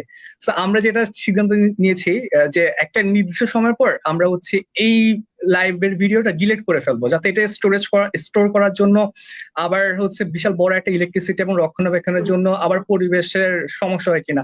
এই প্রসঙ্গে দাদা বলি, এই যে বড় বড় দেশগুলো যে কার্বন ট্যাক্স চালু করেছে, আই মিন হচ্ছে ব্যাপারটা কি আসলে এত সহজ যে আমি পরিবেশের ক্ষতি করলাম, আপনাকে 1 লাখ টাকা দিয়ে ফেললাম। সো এই টাকাটা যে দিচ্ছে, দেওয়াটা নিয়ে হচ্ছে অবশ্যই যে টাকাটা কি আসলে পরিবেশ উন্নয়নে ব্যয় করা হচ্ছে কিনা, কিংবা এই ট্যাক্স যে ওরা রিলেট কিভাবে করে, আমি জানি না কোশ্চেনটা ঠিক মতো করছে কিনা।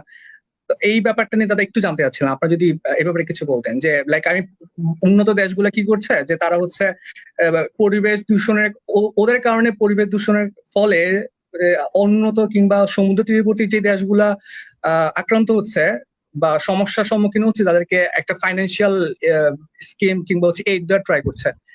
ওই দেশগুলা কি ওই টাকা দিয়ে তারা পরিবেশকে রক্ষা করতে পারছে বা তারা কি সম্ভব কিনা, বা তারা কি ওই টাকাটা কি ওরা করাপশন কিংবা অন্য কোথাও ইউজ করছে, মানে ওটা কি করছে, মানে আলটিমেটলি পরিবেশ কি বেনিফিটেড হচ্ছে কিনা ব্যাপারটা দিয়ে, বা ব্যাপারটা দিয়ে পরিবেশকে বেনিফিট করা সম্ভব কিনা দাদা? অনেকগুলো প্রশ্ন একটা প্রশ্নের মধ্যে। কথা হচ্ছে যে প্রথমত যারা কার্বন ট্যাক্স তুলবো, আমরা টাকা নিব, এবং যারা উপকূলীয় দেশ যারা আছে যাদের ডুবে ডুবে যাবে তাদেরকে কিছু টাকা দেবো। টাকাটা দিচ্ছে কিনা সেটাই তো প্রশ্ন।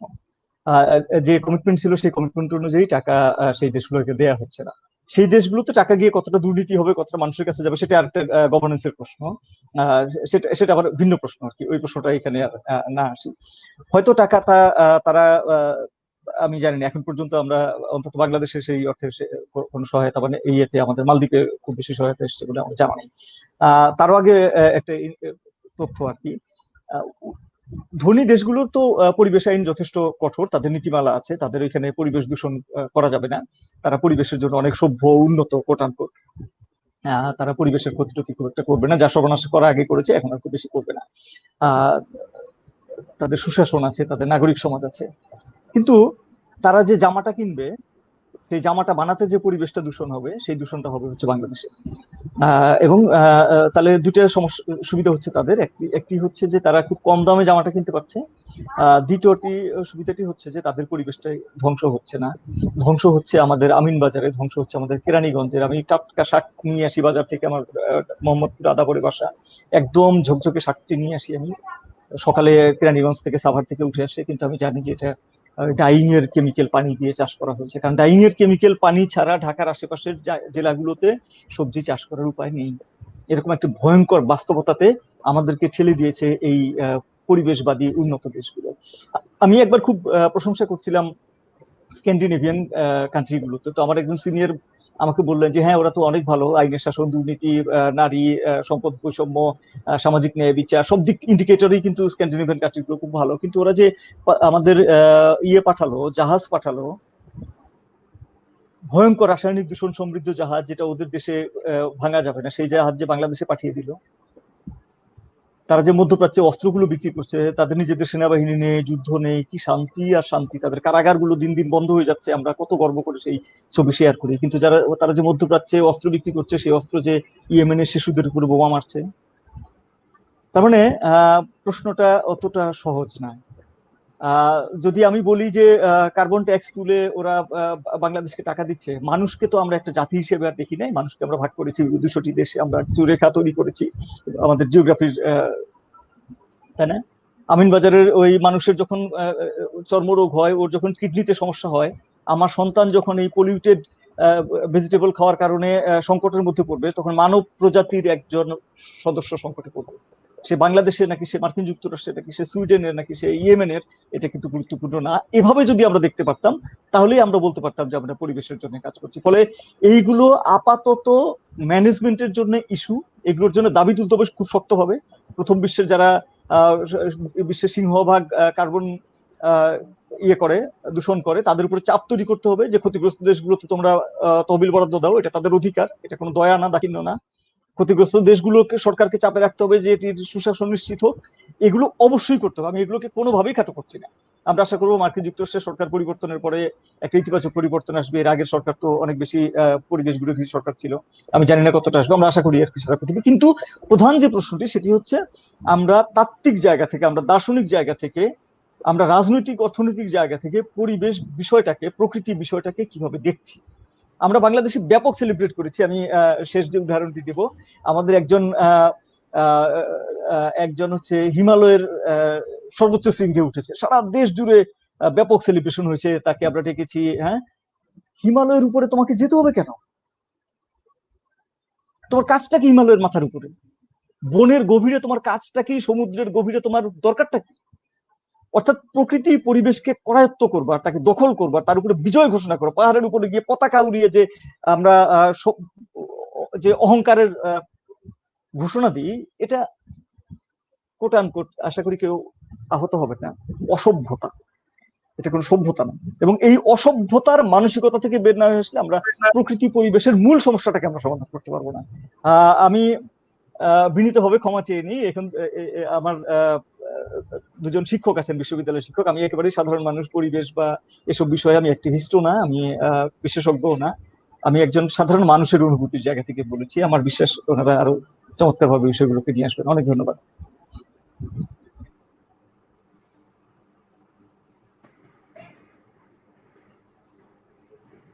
রাফি মিউট করেন। রাফি ভাই আপনার হচ্ছে মাইকটা মিউট করে। সরি দাদার সাথে একটু অ্যাড করতে চাই, সেটা হচ্ছে যে গত 2 কিংবা 3 দিন আগে, সম্ভবত 3 দিন আগে, বাংলাদেশ সবচেয়ে লিডিং একটা পত্রিকা নিউজ করেছে সুন্দরবনে বেড়েছে বাঘের উৎপাত, অনেক মানুষ আহত, এই টাইপের। এখন সুন্দরবনে বাঘের উৎপাত বাড়বে কিভাবে? সুন্দরবন কাদের? এখানে তো বাঘ, জীব জন্তু প্রাণী থাকবে, এইটা ওদের।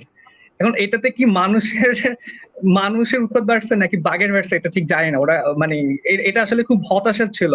এবং আমরা যারা ব্যাপারটা দেখছি এবং যারা ফেসবুকে শেয়ার করলাম, আমরা খুবই স্টনিস্ট, খুবই এটা কি ধরনের টাইটেল করলো আর কি, যে সুন্দরবনটা তো আমাদের না, সুন্দরবনের বনের প্রাণীরা থাকবে সেখানে, ওরা নির্ভয় চলাচল করবে, সেখানে একটা বাস্তুসংস্থান আছে, তারা তারা তারা তো আর তারা যেভাবে সার্ভাইভ করে সেভাবে সার্ভাইভ করে, আমরা ওদের লাইফকে বরং আরো সমস্যায় নিয়ে যাচ্ছে।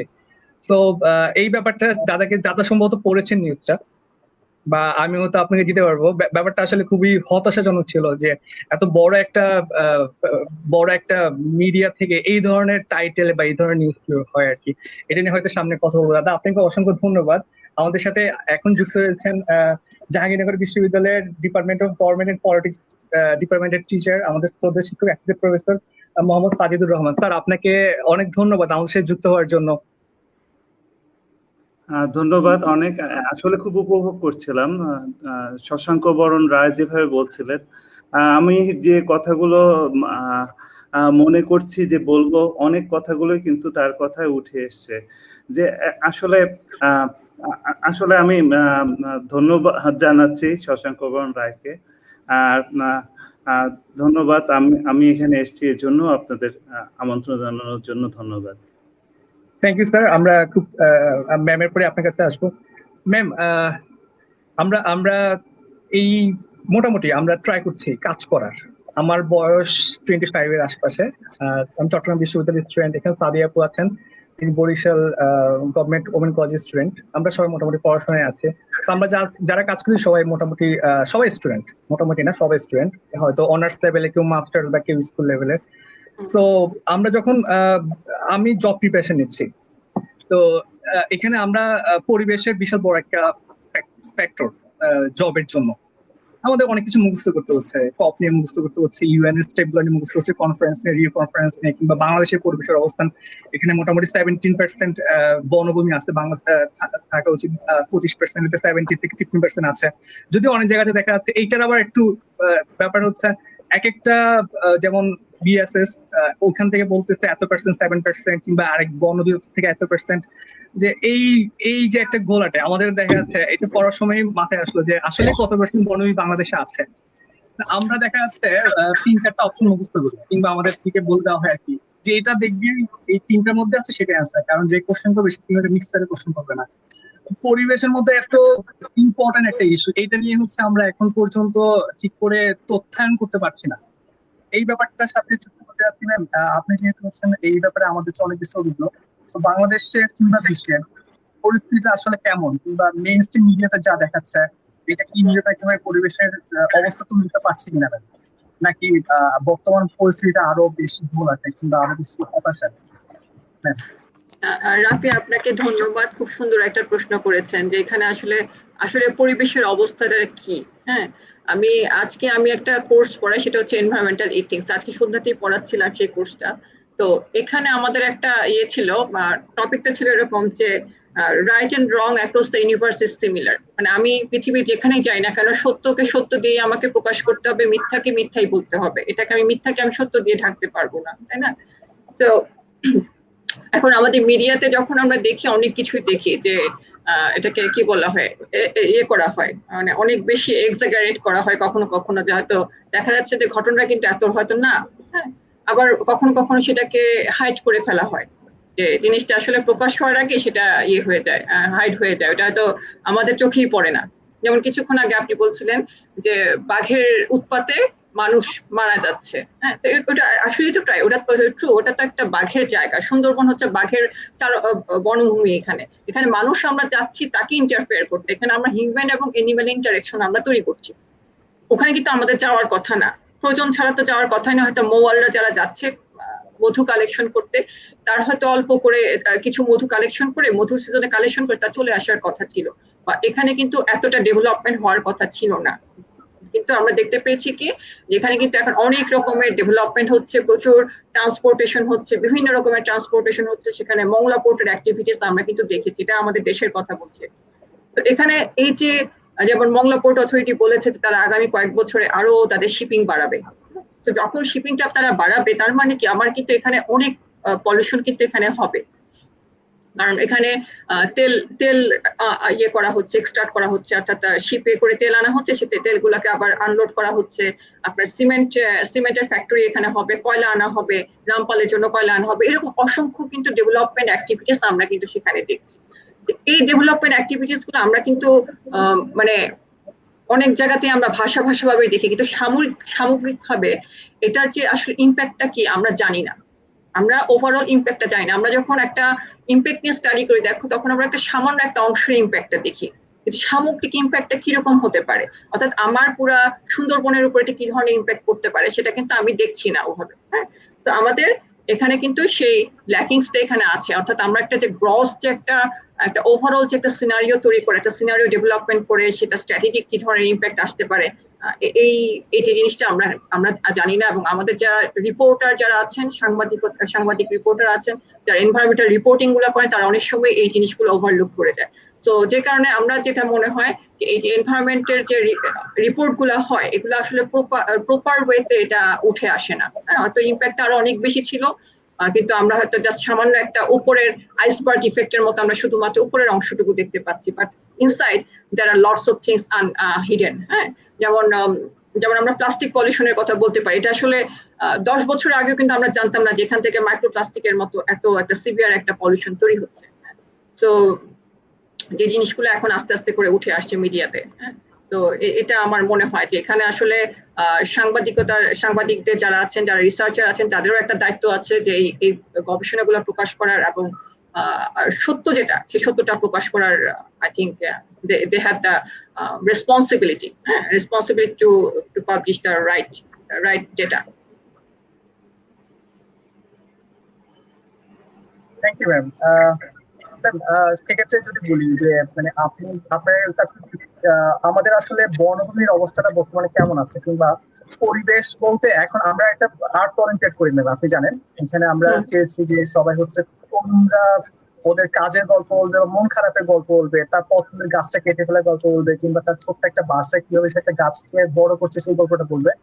বা পরিবেশ, শুধু গাছ না, পরিবেশ নিয়ে আমরা গল্প আহ্বান করি। এখানে শুধুমাত্র আমরা দেখি যে আমাদের যে গল্পগুলো পড়েছে তার 100% গল্প শুধু গাছ নিয়ে। এটা কি এই জন্য যে গাছ বেশি হাইলাইটেড হচ্ছে পরিবেশের একটা অংশ হিসেবে, এই জন্য, নাকি হচ্ছে আমাদের জ্ঞানের স্বল্পতা আছে, নাকি অন্যগুলোর ইম্পর্টেন্সটা আমরা বুঝতে পারছি না? মানে এখানে গ্যাপটা কোথায়? পরিবেশে তো অনেকগুলো ইম্পর্টেন্ট ব্যাপার আছে, যেমন কিবরিয়া স্যারের, চট্টগ্রাম বিশ্ববিদ্যালয়ের জনাব কিবরিয়া স্যারের একটা আন্দোলন আছে, হালদা বাঁচাও আন্দোলন। স্যার অসাধারণ কাজ করেন। স্যারের সাথে আমার ব্যক্তিগতভাবে এই আন্দোলনে যুক্ত হওয়ার একটা অভিজ্ঞতা আছে। তো আমরা দেখছি যে আমরা যখন যাচ্ছি হালদা পারে একটা ট্রলারে করে, ওটাকে ট্রলারে করে, তখনও দেখছি যে আশেপাশের জায়গাতে প্রচুর ইন্ডাস্ট্রি থেকে পানি পড়ছে। এবং এটা নিয়ে অনেক বেশি মামলা হচ্ছে, মামলা স্টেবিলিটি আসে। আমরা তো জানি ইংলিশ কেমন হয়। তো স্যার বলতেছে, দেখো এত, স্যার আমাদের বললো আর কি, এতদিন ধরে আন্দোলন করছি, তার ট্রাইকি বলতেছিলেন।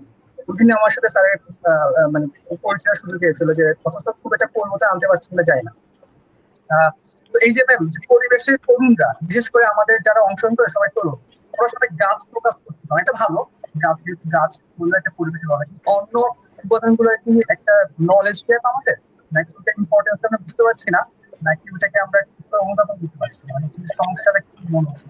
আচ্ছা, এটা একটা মজার প্রশ্ন আসলে। হ্যাঁ, এটা আসলে সাথে সাথে মজার প্রশ্নের সাথে সাথে আমি বলবো অনেকগুলো মিসকনসেপশন। হ্যাঁ, যে ছোটবেলায় আমরা যখন পড়েছি যে আমাদের চারপাশে আমরা কি দেখি সেটা হচ্ছে পরিবেশ। তো ছোটবেলায় আমরা আসলে আমাদের চারপাশে যখন বাড়ি ঘরটা দেখতাম আর সাথে ছিল গাছপালা, কোনো প্রাণী কিন্তু খুব বেশি আমরা দেখতে পাইনি, হয়তো কাক টাক দেখতে পেয়েছি যারা আমরা শহরে যারা বাস করি, আর গ্রামের ছেলেরা তো হয়তো গাছপালাই দেখেছে। তো এটাকে কিন্তু আমরা পরিবেশ হিসেবে এস্টাবলিশ করে ফেলেছি। হ্যাঁ, কিন্তু আমাদের পরিবেশের যে অংশগুলো আছে যদি আমি ইন্ডিভিজুয়াল কম্পোনেন্ট গুলো দেখি, অর্থাৎ আমার যে অ্যাটমসফিয়ার, আমার যে বায়োস্ফিয়ার, আমার যে লিথোস্ফিয়ার বা আমার যে হাইড্রোস্ফিয়ার, এগুলোকে কিন্তু যে একটা সামগ্রিক ভাবে যে আমার এক একটা কম্পোনেন্ট, এটাকে কিন্তু আমাদেরকে ছোটবেলায় ভাবে বলা হয়নি। তো ওই যে ছোটবেলায় আমাদের মাথায় ঢুকে গেছে পরিবেশ মানে হচ্ছে গাছপালা, গাছপালা থাকলে পরিবেশ ভালো থাকবে, সেটা কিন্তু আমরা এখন এস্টাবলিশ করে ফেলছি, ওটাই আমাদের মাথায় থেকে গেছে। হ্যাঁ, যেমন আমি যখন এনভায়রনমেন্টাল সায়েন্স ডিপার্টমেন্টে প্রথম ভর্তি হলাম, এটা আমার আমার ছোটবেলার গল্প বলছি আর কি, আমার ইউনিভার্সিটির গল্প।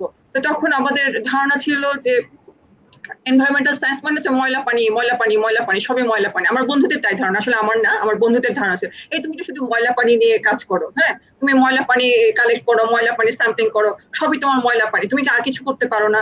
তো তাদেরকে আসলে আমি আর কোনো অ্যান্সার দিতে পারিনি ওই সময়, কারণ আসলে আমাদের তখন ইন্ডাস্ট্রিয়াল যে পলিউশন গুলো ছিল এটা আমরা শিখছি তখন। হ্যাঁ, আমাদের এখানে ইন্ডাস্ট্রি থেকে ওয়াটার পলিউশন হচ্ছে, ইন্ডাস্ট্রি যে ওয়েস্ট গুলা সেগুলা ওয়াটার বডিকে পলিউট করছে, আমরা সেটা তখনও শিখছি। তো ওখানে আসলে ময়লা পানি, এখানে যে ময়লা পানির দূষণটাতে হচ্ছে একটা একটা বড় রিজন যে ইন্ডাস্ট্রি, সেখানে কিন্তু এই পরিবেশ বিজ্ঞানে পড়তে এসে শেখা। তো যখন আমাদের পরিবেশ বিজ্ঞানের স্টুডেন্টরা আসে পড়তে, তখন কিন্তু তারা শুধুমাত্র এটা একটা কম্পোনেন্ট তারা শিখে, তার সাথে সাথে তারা শিখে যে এয়ার অ্যাটমসফিয়ারেও কিন্তু এখানে বিভিন্ন রকমের পলিউটেন্ট আসতেছে, এখানে এখানে ইন্ডাস্ট্রি থেকে আসতেছে, এখানে ট্রান্সপোর্টেশন সেক্টর থেকে আসতেছে, এখানে পাওয়ার প্ল্যান্টের সেক্টর থেকে আসতেছে, varieties of sectors R contributing in air pollution বা ওয়াটার পলিউশন, এরা কন্ট্রিবিউট করছে। এদের সাথে সাথে বায়োডাইভার্সিটি একটা মেজর কম্পোনেন্ট, এটা এক্সটিংশন হয়ে যাচ্ছে। তো আবার আমাদের যে বাসা বাড়িতে আমরা যে সলিড ওয়েস্ট তৈরি করি, এই সলিড ওয়েস্টে যদি আমরা প্রপার ম্যানেজমেন্ট না হয়, সেখান থেকেও কিন্তু পলিউশন আমাদের তৈরি হচ্ছে। তো এই জিনিসগুলো যে এক একটা সেক্টর, এগুলো কিন্তু আমরা মানে সামগ্রিক ভাবে চিন্তা করছি না, আমরা ইন্ডিভিজুয়াল ওয়েতে আমরা চিন্তা করছি, কিন্তু ছোটবেলা এই যে আমরা শিখে ফেলছি যে গাছ লাগান, পরিবেশ বাঁচান, এটা আমাদের মাথায় ঢুকে গেছে। তো এটা তরুণদেরকে আসলে দোষ দেওয়ার কিছু নেই বা ইয়ে করার কিছু নেই, এটাও একটা ভালো, গাছ ভালো, বাট আমাদের গাছের প্রতি সচেতন হওয়ার সাথে সাথে আমাদের আরো যে কম্পোনেন্ট গুলো আছে পরিবেশের কম্পোনেন্ট, অর্থাৎ মাটি, পানি, বাতাস, এদের প্রতিও আমাদের সচেতন হতে হবে, এদের যে উপাদান গুলো আছে এদেরকেও আমাদের রক্ষা করার জন্য কাজ করতে হবে। Thank you ma'am. আমরা এটা নিয়ে ভাবছিলাম, আমরা যখন গল্পটা সর্ট আউট করছিলাম, তখন আমরা হয়তো ভাবলাম যে এখানে অনেক কিছু নিয়ে আসবে, যেমন ইউএস বিশাল বড় এখন একটা কনসার্নের জায়গা, এটা নিয়ে এখন কথা হচ্ছে, এবং আমাদের আর্থিক ইনিশিয়েটিভের কাজের জায়গা এটা ইউএস। এটা কিংবা হচ্ছে ইউএস হয়তো দেখা যাচ্ছে আমরা হয়তো সব জায়গায় ইউএস নিয়ে ধারণা নেই স্টুডেন্টের, কারণ আমরা কিন্তু সারা দেশ নিয়ে কাজ করি, তো হয়তো মেট্রো সিটি থেকে এই ধরনের আসবে, কিন্তু আমরা দেখলাম যে শুধু গাছ নিয়ে আসছে। তো আমরা আসলে ব্যাপারটা নিয়ে খুবই কনসার্ন ছিলাম যে এটা ভালো, অবশ্যই ভালো, কিন্তু আমাদের শুধু গাছ ফোকাস ওদিকে দেখাচ্ছে, আমরা গাছ লাগালাম, আবার গাছ লাগালাম পলিথিন দিয়ে এনে, পলিথিনটা আমি ফেলে দিলাম হচ্ছে মাটিতে কিংবা হচ্ছে পানিতে। আমি একটা ভালো কাজ করতে গিয়ে আরেকটা মানে অসচেতন বা হওয়ার কারণে কি ওই দূষণটা বেড়ে যায় কিনা, এটা একটা কনসার্নের জায়গা ছিল আমাদের, এবং এটা আমাদের খুব ভালো একটা কাজের জায়গাও আসছে যে পরিবেশে যে এবং রিসেন্টলি দাদা আমি হচ্ছে যদি করি যে রিসেন্টলি হচ্ছে দেখলাম যে মানে পরিবেশ নিয়ে কিছু কাজ পদক্ষেপ নেওয়া হয়েছে প্রায় 34-35টা একটা সংগঠন নিয়ে, এবং সেখানে পরিবেশের 90% হচ্ছে গাছ লাগানো, এই টাইপের একটা পদক্ষেপ, এটা কোয়াইট গুড। আমরা ভাবছিলাম যে হোয়াই নট, আমরা ইউএস নিয়ে কাজ করি, হোয়াই নট পানি নিয়ে কাজ করি, বাতাস নিয়ে কাজ করি, বিশেষ করে হচ্ছে আমাদের ঢাকার বাতাসের খুবই অবস্থা খুবই খারাপ। অত দাদা বলতে পারেন ভালো, আমি চিটগং থেকে যুক্ত আছি, দাদা বা আপনার হয়তো ঢাকা থেকে যুক্ত আছেন। আমরা আপনার কাছে আরেকটু পরে আসবো। আমরা সাজিদুর রহমান স্যার থেকে জানতে চাচ্ছি, স্যার আপনি হয়তো আরেকটু আগে আসলে আরো একটু বেশি আলোচনা করা যেত যদি আপনি শশাঙ্কদার সময় আসতেন, কারণ হচ্ছে আপনার সাবজেক্টটা স্যারের দাদার টপিকটা প্রায় কাছাকাছি ছিল। তো সেই প্রসঙ্গে টেনে স্যার দুইটা কোশ্চেন করতে চাই, যে এখন পরিবেশটা কি উন্নত বিশ্বের জন্য একটা রাজনৈতিক ইস্যু কিনা, বা একটা রাজনৈতিক ইস্যু উচিত কিনা স্যার, আরেকটা ব্যাপার হচ্ছে যে আমরা রিসেন্টলি আরেকটা সংগঠন থেকে, বেঙ্গল সোসাইটি একটা সংগঠন থেকে পরিবেশ নিয়ে একটা কোশ্চেনারি ডেভেলপ করে জাস্ট আমাদের জানার জন্য আমরা কিছু প্রজেক্ট ডিজাইন করছি। প্রজেক্ট ডিজাইন করার জন্য আমরা একটা কোশ্চেনারি ডেভেলপ করে মোটামুটি সারা দেশ থেকে ডাটা কালেক্ট করা ট্রাই করেছি। তো আমরা দেখলাম প্রায় 100% যারা ফিল আপ করেছে তারা জানে পরিবেশ দূষণ হচ্ছে, কেন পরিবেশ দূষণ হয়, কেন পলিথিন ব্যবহার করা উচিত না, কেন এখানে ময়লা ফেলা উচিত না, যথেষ্ট ময়লা ফেলা উচিত, সবাই জানে। বা যারা আমাদেরকে ফিল আপ করেছে তারা এইজ রেঞ্জটা হচ্ছে 16 থেকে শুরু করে 65 পর্যন্ত, সবাই জানে মোটামুটি। তো কিন্তু দেখা যাচ্ছে ওদের ব্যবহারে কিংবা ওদের মরণে বা চিন্তায় এই জানাটা প্রকাশিত হয় না। এই জায়গাটা আমি তো শিক্ষা কেন্দ্রে নিয়ে আসতে যাচ্ছি স্যার, যে আমরা অনেক জানি পরিবেশ নিয়ে, অনেক তথ্য জানি, কিংবা আমাদের লাইফটা অনেকে দেখছেন, কিংবা আমি জানি না, আমি হয়তো খেয়ালে বেখেয়ালে পরিবেশ দূষণ করে ফেলি।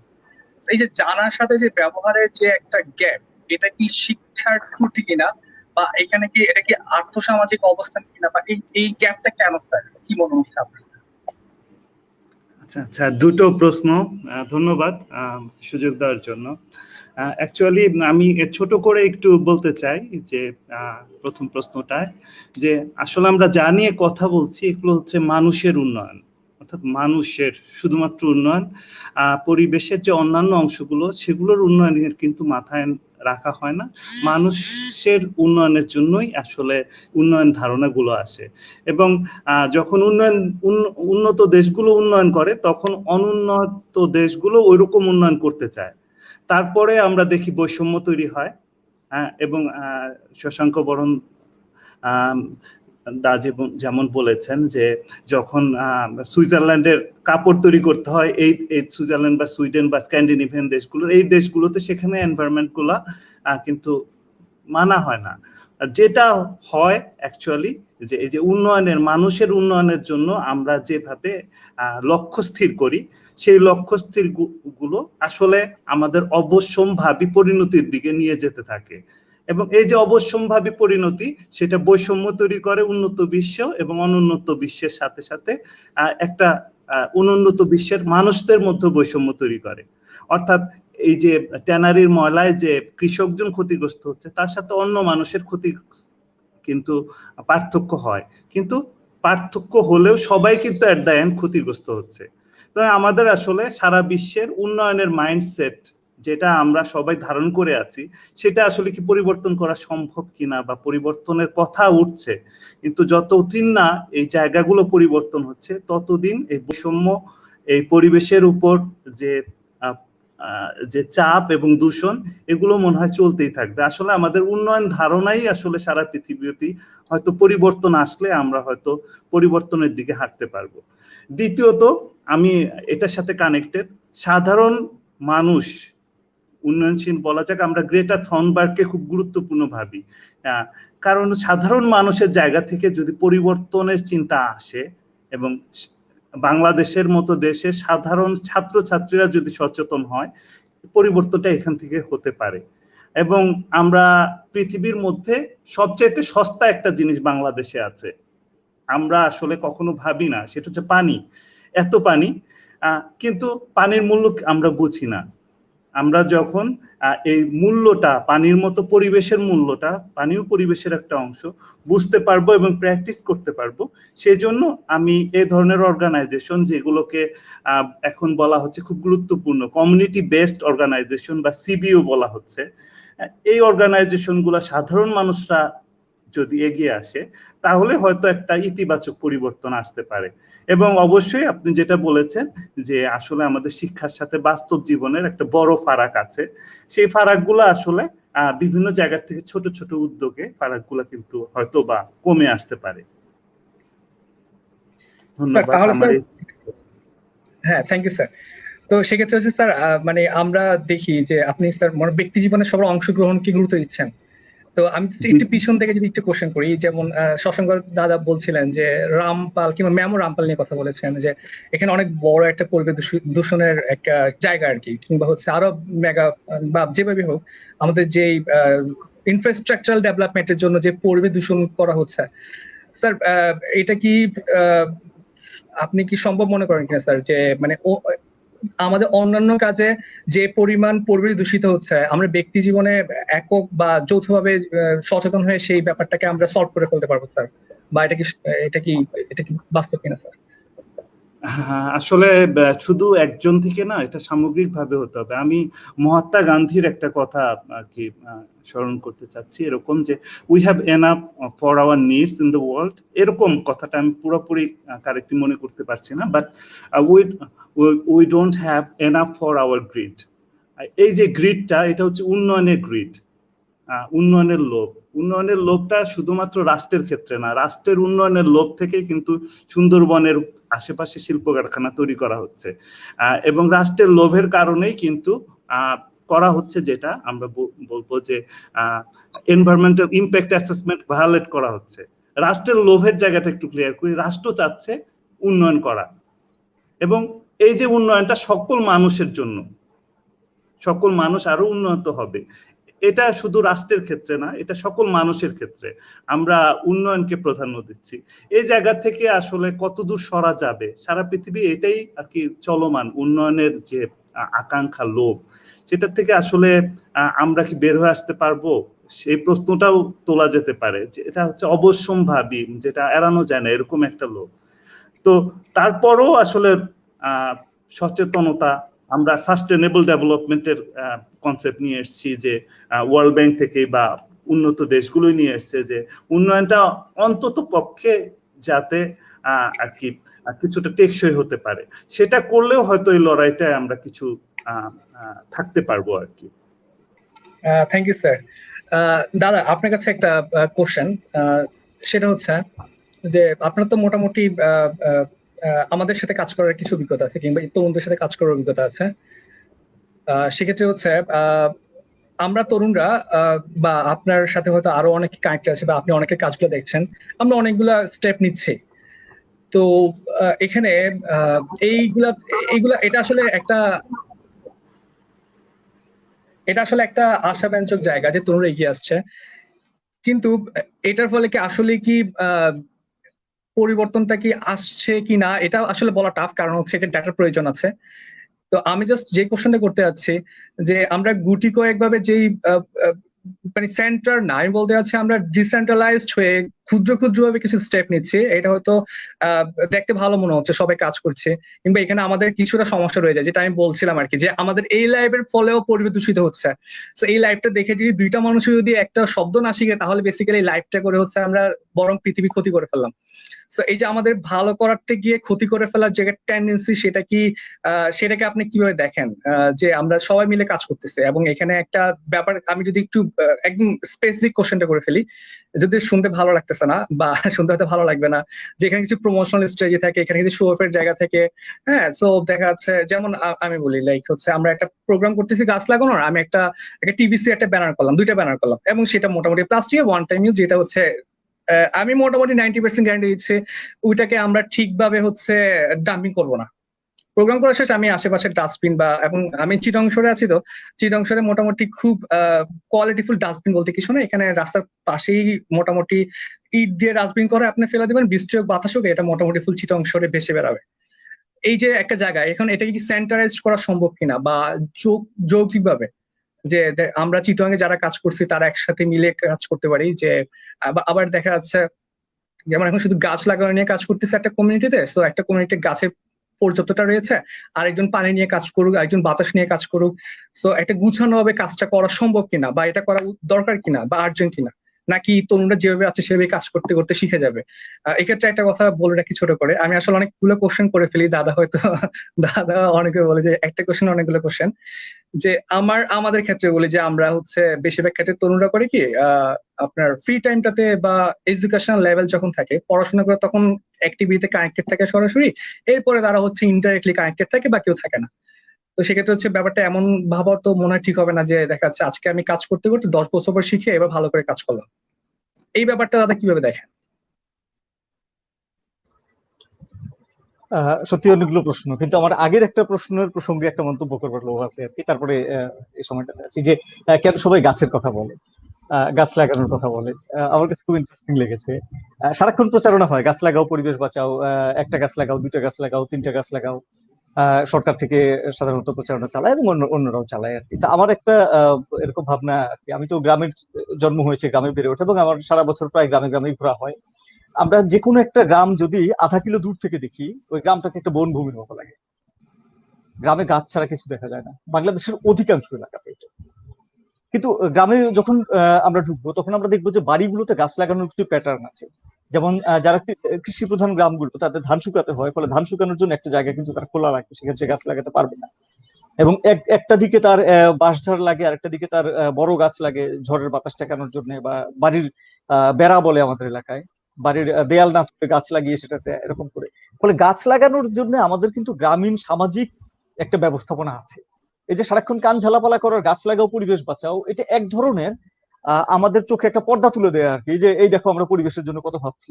বরঞ্চ যারা গাছ লাগাও পরিবেশ বাঁচাও করে এই ঢোলনা পিটিয়ে, তারা যদি যেগুলো গাছ প্রাকৃতিক ভাবে ছিল সেগুলো যাতে চুরি ডাকাতি লুটপাট না হয়ে যায় তার ব্যবস্থা করতো, তো বনগুলো যদি পাহারা দিত, বছরে যে এই যে হাজার হাজার লক্ষ লক্ষ হেক্টর বনভূমি উজাড় হয়ে যাচ্ছে, পাহাড় নেড়া হয়ে যাচ্ছে, মধুপুর বনে এখন আর কোনো গাছ নাই। মধুপুর বন মানে হচ্ছে গাজীপুর থেকে প্রায় ময়মনসিংহ পর্যন্ত যে ইয়েটা ছিল আমাদের, আমাদের কক্সবাজারের প্যারাবন, আমাদের পার্বত্য এলাকা, আমাদের সুন্দরবন, আমাদের মহেশখালী, এই বনগুলো যদি তারা, যেটা পাহারা দেওয়ার দায়িত্ব ছিল, পাহাড় দ্বারা যদি চোর না হতো, তাহলেই বোধহয় অনেক ভালো হতো। আমাদের গ্রামের বাড়িতে রাস্তার ধারে গাছ লাগানোর জন্য এত ঢোল না পিটালেও হতো আর কি। কারণ আমাদের গাছ লাগানোর জায়গা নেই, আমাদের মানুষের তো জায়গায় নেই, থাকারই তো ওদের জায়গা নেই, তার হাঁচি দেওয়ার জায়গা নেই, সে কোথায় গাছ লাগাবে? গাছ তো ওই ব্যালকনিতে লাগানোর জিনিস না, ঘরে থাকার জিনিস না। গাছেরও স্বাধীনভাবে আলো বাতাস পেয়ে বাঁচার অধিকার আছে, আমি তাকে ঘরের মধ্যে আটকে রাখতে পারি না। তো এই সব ঢোল পিটানোর কারণে আমাদের কাছে মনে হয়েছে যে গাছ লাগানোটাই হচ্ছে পরিবেশের একটা, এবং এই গাছ লাগানো নিয়ে পরিবেশের ক্ষতি করারও গল্প আছে, সেটা আরেকটা প্রসঙ্গ আর কি। সেকেন্ড হচ্ছে যে এই যে ছোট ছোট উদ্যোগগুলো আমরা নিচ্ছি, এই উদ্যোগগুলো নিশ্চিত গুরুত্বপূর্ণ, কিন্তু এর মধ্য দিয়ে সমস্যার সমাধান হবে কিনা। যখন বয়স কম ছিল আমার, বিশ্ববিদ্যালয়ে পড়তাম, তখন স্বপ্ন দেখতাম যে আমরা মিলে একটা সংগঠিত শক্তি পৃথিবীটাকে বদলে ফেলবো আর কি, এবং সব সমস্যার সমাধান হয়ে যাবে। তো একটু বড় হওয়ার পরে দেখলাম যে সমস্যার সমাধান আসলে ভাবে হয় না, সমস্যার সমাধান আদৌ হয়তো হয় না, কিন্তু সমাধান হতে থাকে। সম্মিলিত শুভ শক্তির মানুষ প্রয়াসগুলো চালিয়ে যেতে থাকে। তারা যত বেশি মাত্রায় মানুষকে যুক্ত করতে পারে, যত সামাজিক চাপ তৈরি করতে পারে, তত ইতিবাচক পরিবর্তন সংঘটিত হয়। আজকের পৃথিবীতে 700 কোটি 750 কোটি মানুষের প্রায় 750 কোটি মানুষ হচ্ছে ভোক্তা, আর সামান্য কিছু লোকজন, এই কয়েক লক্ষ লোক হবে, 1-2 কোটি লোক হয়তো দুনিয়ায় আছে, যারা হচ্ছে বিক্রেতা। এই বিক্রেতাদের বাদর খেলার বাদরে পরিণত হয়েছে আমরা, প্রায় 750 কোটি মানুষ। তারা আমাদেরকে যেভাবে নাচায়, আমরা মানুষটা সেভাবে নাচি। আমাদের পরিচয় হচ্ছে আমরা কিনবো কিনবো আর থাকবো, আর তাদের পুঁজি বাড়তে থাকবে বাড়তে থাকবে আর বাড়তে থাকবে। এই কেনার জন্যই আমাদের ভূমিকা। ফলে আমি আজকে একটা শার্টের জায়গায় 17টা শার্ট কিনবো, যেটার প্রয়োজন নেই। যে সাজেদুল স্যার যেটা বললেন, যে মহাত্মা গান্ধীর বক্তব্য, যে আমাদের ভোগ করার জন্য যা পৃথিবীতে আছে তার যথেষ্ট, এর বেশি হয়তো দরকার ছিল না। কিন্তু আমরা, আমাদের লোভ সীমাহীন আমাদেরকে বানানো হয়েছে, আমাদেরকে পণ্য মানসিকতা, ভোক্তা মানসিকতা আমাদের ভেতরে পুশ করা হয়েছে। কারণ আমরা যত বেশি কিনবো, তত বেশি উৎপাদন হবে, তত বেশি বিপণন হবে, তত বেশি প্রবৃদ্ধি বাড়বে, এবং ওই প্রবৃদ্ধি বাড়াটাকেই উন্নয়ন হিসেবে চালিয়ে দেওয়া হয়েছে, যার ফলাফল হচ্ছে অল্প কিছু মানুষের ব্যাংক ব্যালেন্স ভয়াবহ হারে বেড়ে যাওয়া।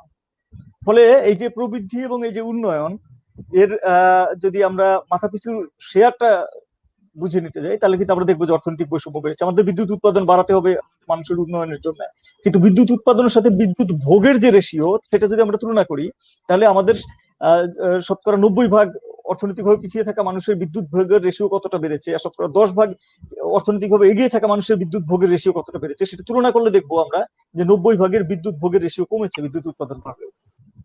তেমনি জিডিপিতে তাদের শেয়ার কমেছে, তেমনি আমাদের জাতীয় সম্পদে তাদের শেয়ার কমেছে, এবং এটা আমাদের বাংলাদেশের বাস্তবতা, এটা সারা পৃথিবীর বাস্তবতা। ফলে এই যে উন্নয়নের যে একটা মেগা গ্র্যান্ড ন্যারেটিভ আমাদের সামনে তৈরি করা হয়, একটা মূলা ঝুলানো হয়, এটা একটা বোগাস।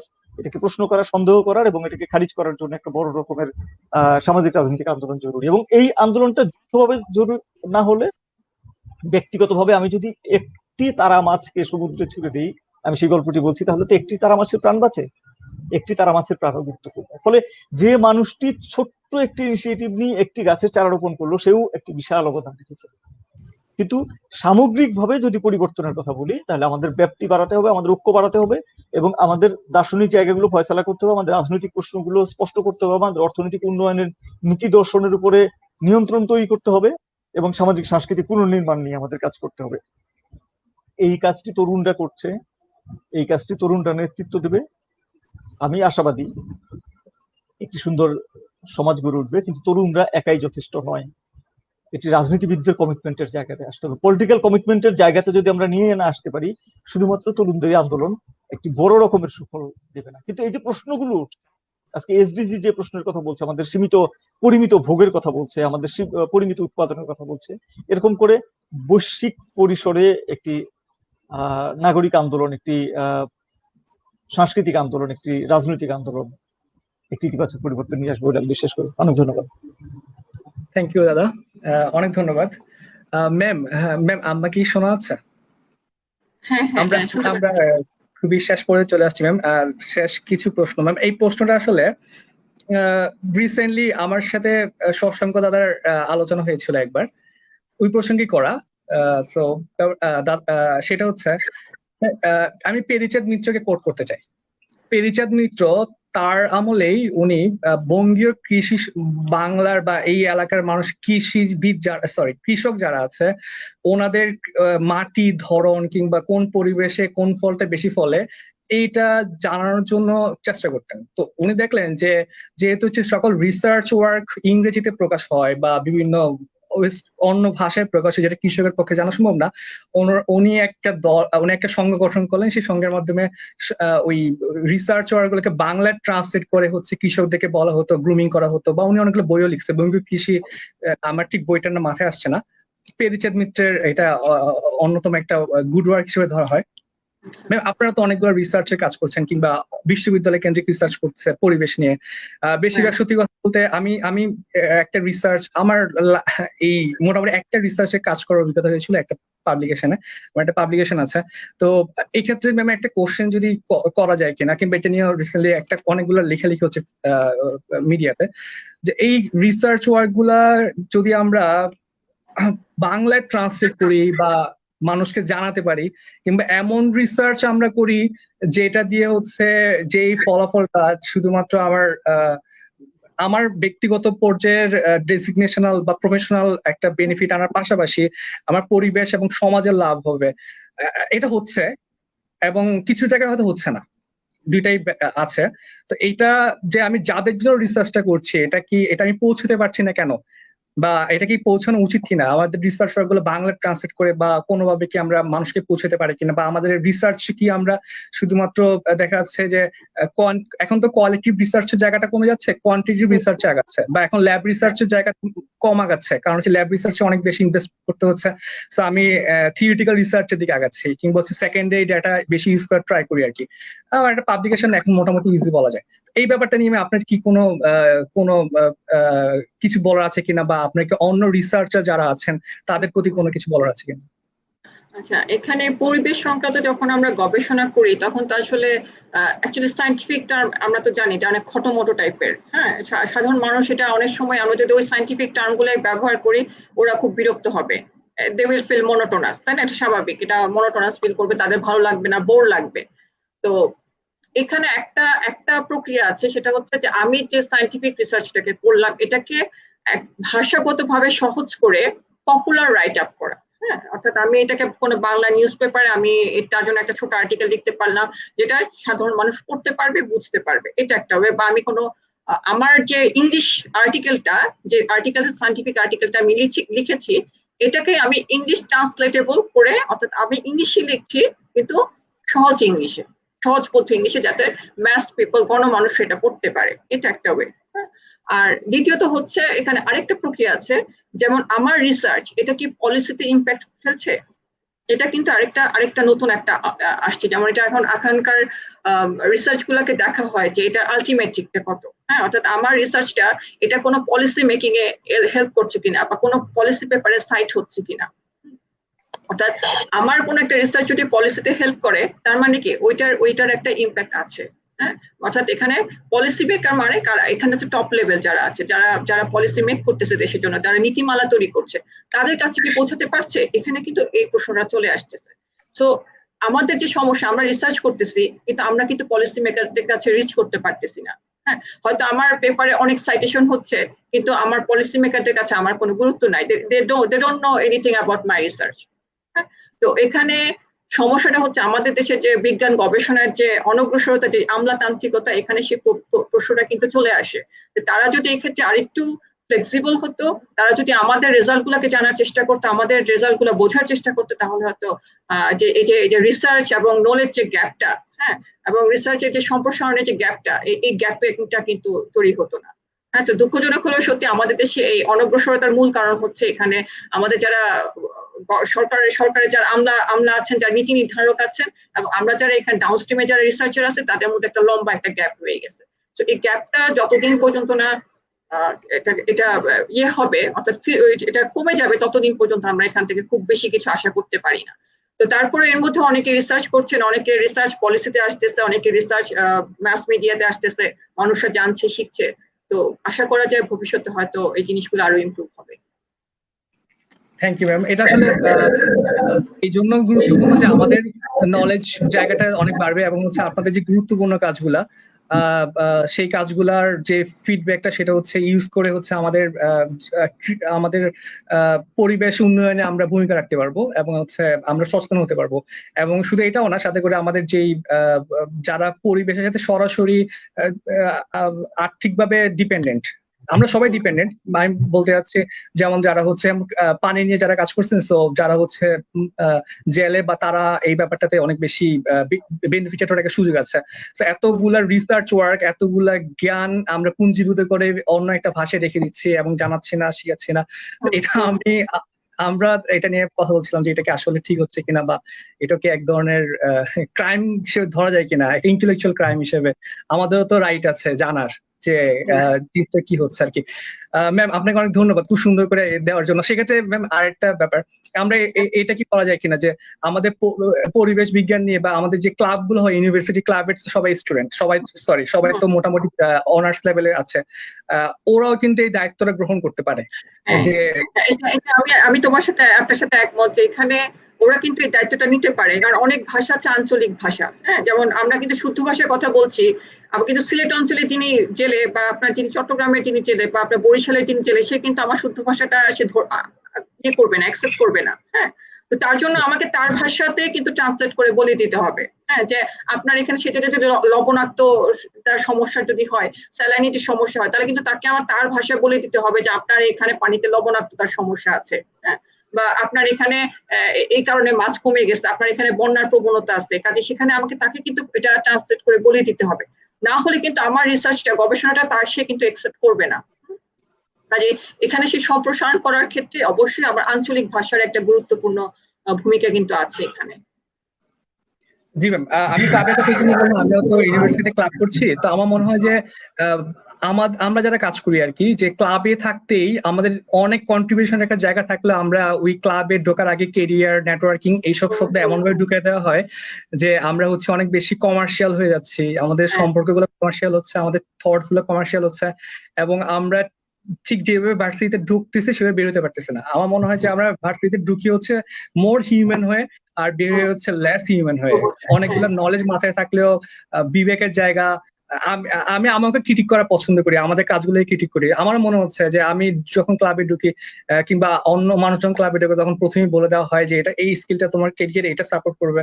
বাট তরুণরা, যেমন আমি বাবার সৎসঙ্গ দাদার সাথে ওনাকে কোট করি, কারণ দাদার সাথে আমার কাজ করার অভিজ্ঞতা আছে, ম্যাম এবং স্যার। তো দাদার সাথে তো আমরা যখন কথা বলি, মাঝে মধ্যে কথা বলার সুযোগ হয়, তখন শুনি, বা অনেক স্যার ম্যামদের থেকে শুনি, তারা যখন ইউনিভার্সিটিতে পড়তেন তখন ওনারা অনেক বেশি কাজ করতেন যেটা কন্ট্রিবিউশন রাখতে পারে সোসাইটিতে, উল্টা করে শিখ। আর আমরা এখন শিখছি কিভাবে হচ্ছে প্রেজেন্টেশন স্কিল আরো কথা বলা শিখবো, কিভাবে হচ্ছে কাজ কম করে বেশি দেখানো শিখবো, যাতে করে হচ্ছে আমি ভালো একটা জব পাবো। এই জায়গাটা নিয়ে হচ্ছে আমরা হয়তো সামনে কথা বলবো, এটা নিয়ে অনেক কথা বলার উচিত। এবং হচ্ছে আমরা যদি করতে পারি, এতগুলো বিশ্ববিদ্যালয়ে লাখ লাখ স্টুডেন্ট যদি মানসিকভাবে চেঞ্জ হতে পারে ম্যাম, শুধু পরিবেশ না, আমরা যে কোনো সমস্যার সমাধান করতে পারবো। আপনাকে হয়তো আমি একটু টপিকের বাইরে থেকে রিসার্চের কোশ্চেনটা করে ফেলেছি, আশা করি রাগ করেন না। আচ্ছা স্যার, সাজিদুর রহমান স্যার, আপনাকে একটা শেষ কোশ্চেনই করতে যাচ্ছি, আমরা টাইমটা অনেক বেশি ক্রস করে চলে গেছি। স্যার, আপনি বললেন যে আমাদের শিক্ষার সাথে আমাদের যে ব্যবহার, কিংবা হচ্ছে আমাদের থটস, কিংবা আমাদের সবকিছুর একটা গ্যাপ আছে স্যার। তো একজন শিক্ষক হিসেবে স্যার আপনি কি মনে করেন গ্যাপটা কিভাবে কমানো যেতে পারে? এটা আপনার একান্ত ব্যক্তিগত মত হতে পারে স্যার, কিংবা আমাদের ছোটবেলা থেকে যে পরিবেশ পরিচিতি বা বিজ্ঞান বইটা পড়ানো হচ্ছে আমাদের কিন্তু মুখস্থ করছি, তো ওইখানে কি আমাদের কারিকুলামে কোনো চেঞ্জ আনা যায় কিনা? যেমন হচ্ছে আমরা গাছ লাগানোর উপকারিতা আহ মুখস্থ না করে আমরা গাছ লাগানোর অভ্যাস করতে পারি কিনা, বা এই ধরনের। এটা শুধু স্কুল লেভেলে না স্যার, এটা ইউনিভার্সিটি লেভেলে। কারণ সত্যি কথা বলতে স্যার, স্কুল লেভেল আর ইউনিভার্সিটি লেভেলের শুধু একটাই পার্থক্য, সেটা হচ্ছে একটু বেশি জানে। কিন্তু আক্ষরিকভাবে ব্যবহারিক ভাবে দেখা যায় যে একজন স্কুলের ছাত্র একজন বিশ্ববিদ্যালয়ের ছাত্রের অনেকাংশে ব্যবহারগুলো এখন প্রায় সেম হয়ে যাচ্ছে। এটা নিয়ে অনেক স্যাররা কথা বলেন ক্লাসে কিংবা বাহিরে, বা মাঝে মধ্যে লাইভেও শোনা যায় যে এই যে একটা সমস্যা, কমার্শিয়ালাইজেশন বা আদার্স কোনো কিছুতে ফোকাস না করা। স্যার একজন শিক্ষক হিসেবে আপনার কি মনে হচ্ছে স্যার, যে আমাদের ইউনিভার্সিটি গুলোতে কিংবা হচ্ছে আমাদের স্কুলগুলোতে এই শিক্ষার যে অবস্থা, যে আমরা 5 মার্কের জন্য হচ্ছে 10টা কোটেশন লেখা লাগবে গাছ লাগানোর উপকারিতা নিয়ে, আর 3 মার্ক হলে 6টা, আর 2 মার্কে হলে 4টা স্যার, এটা তো আমরা মুখস্থ করে আসছি। তো এই ধারাটা চেঞ্জ করা উচিত কিনা স্যার?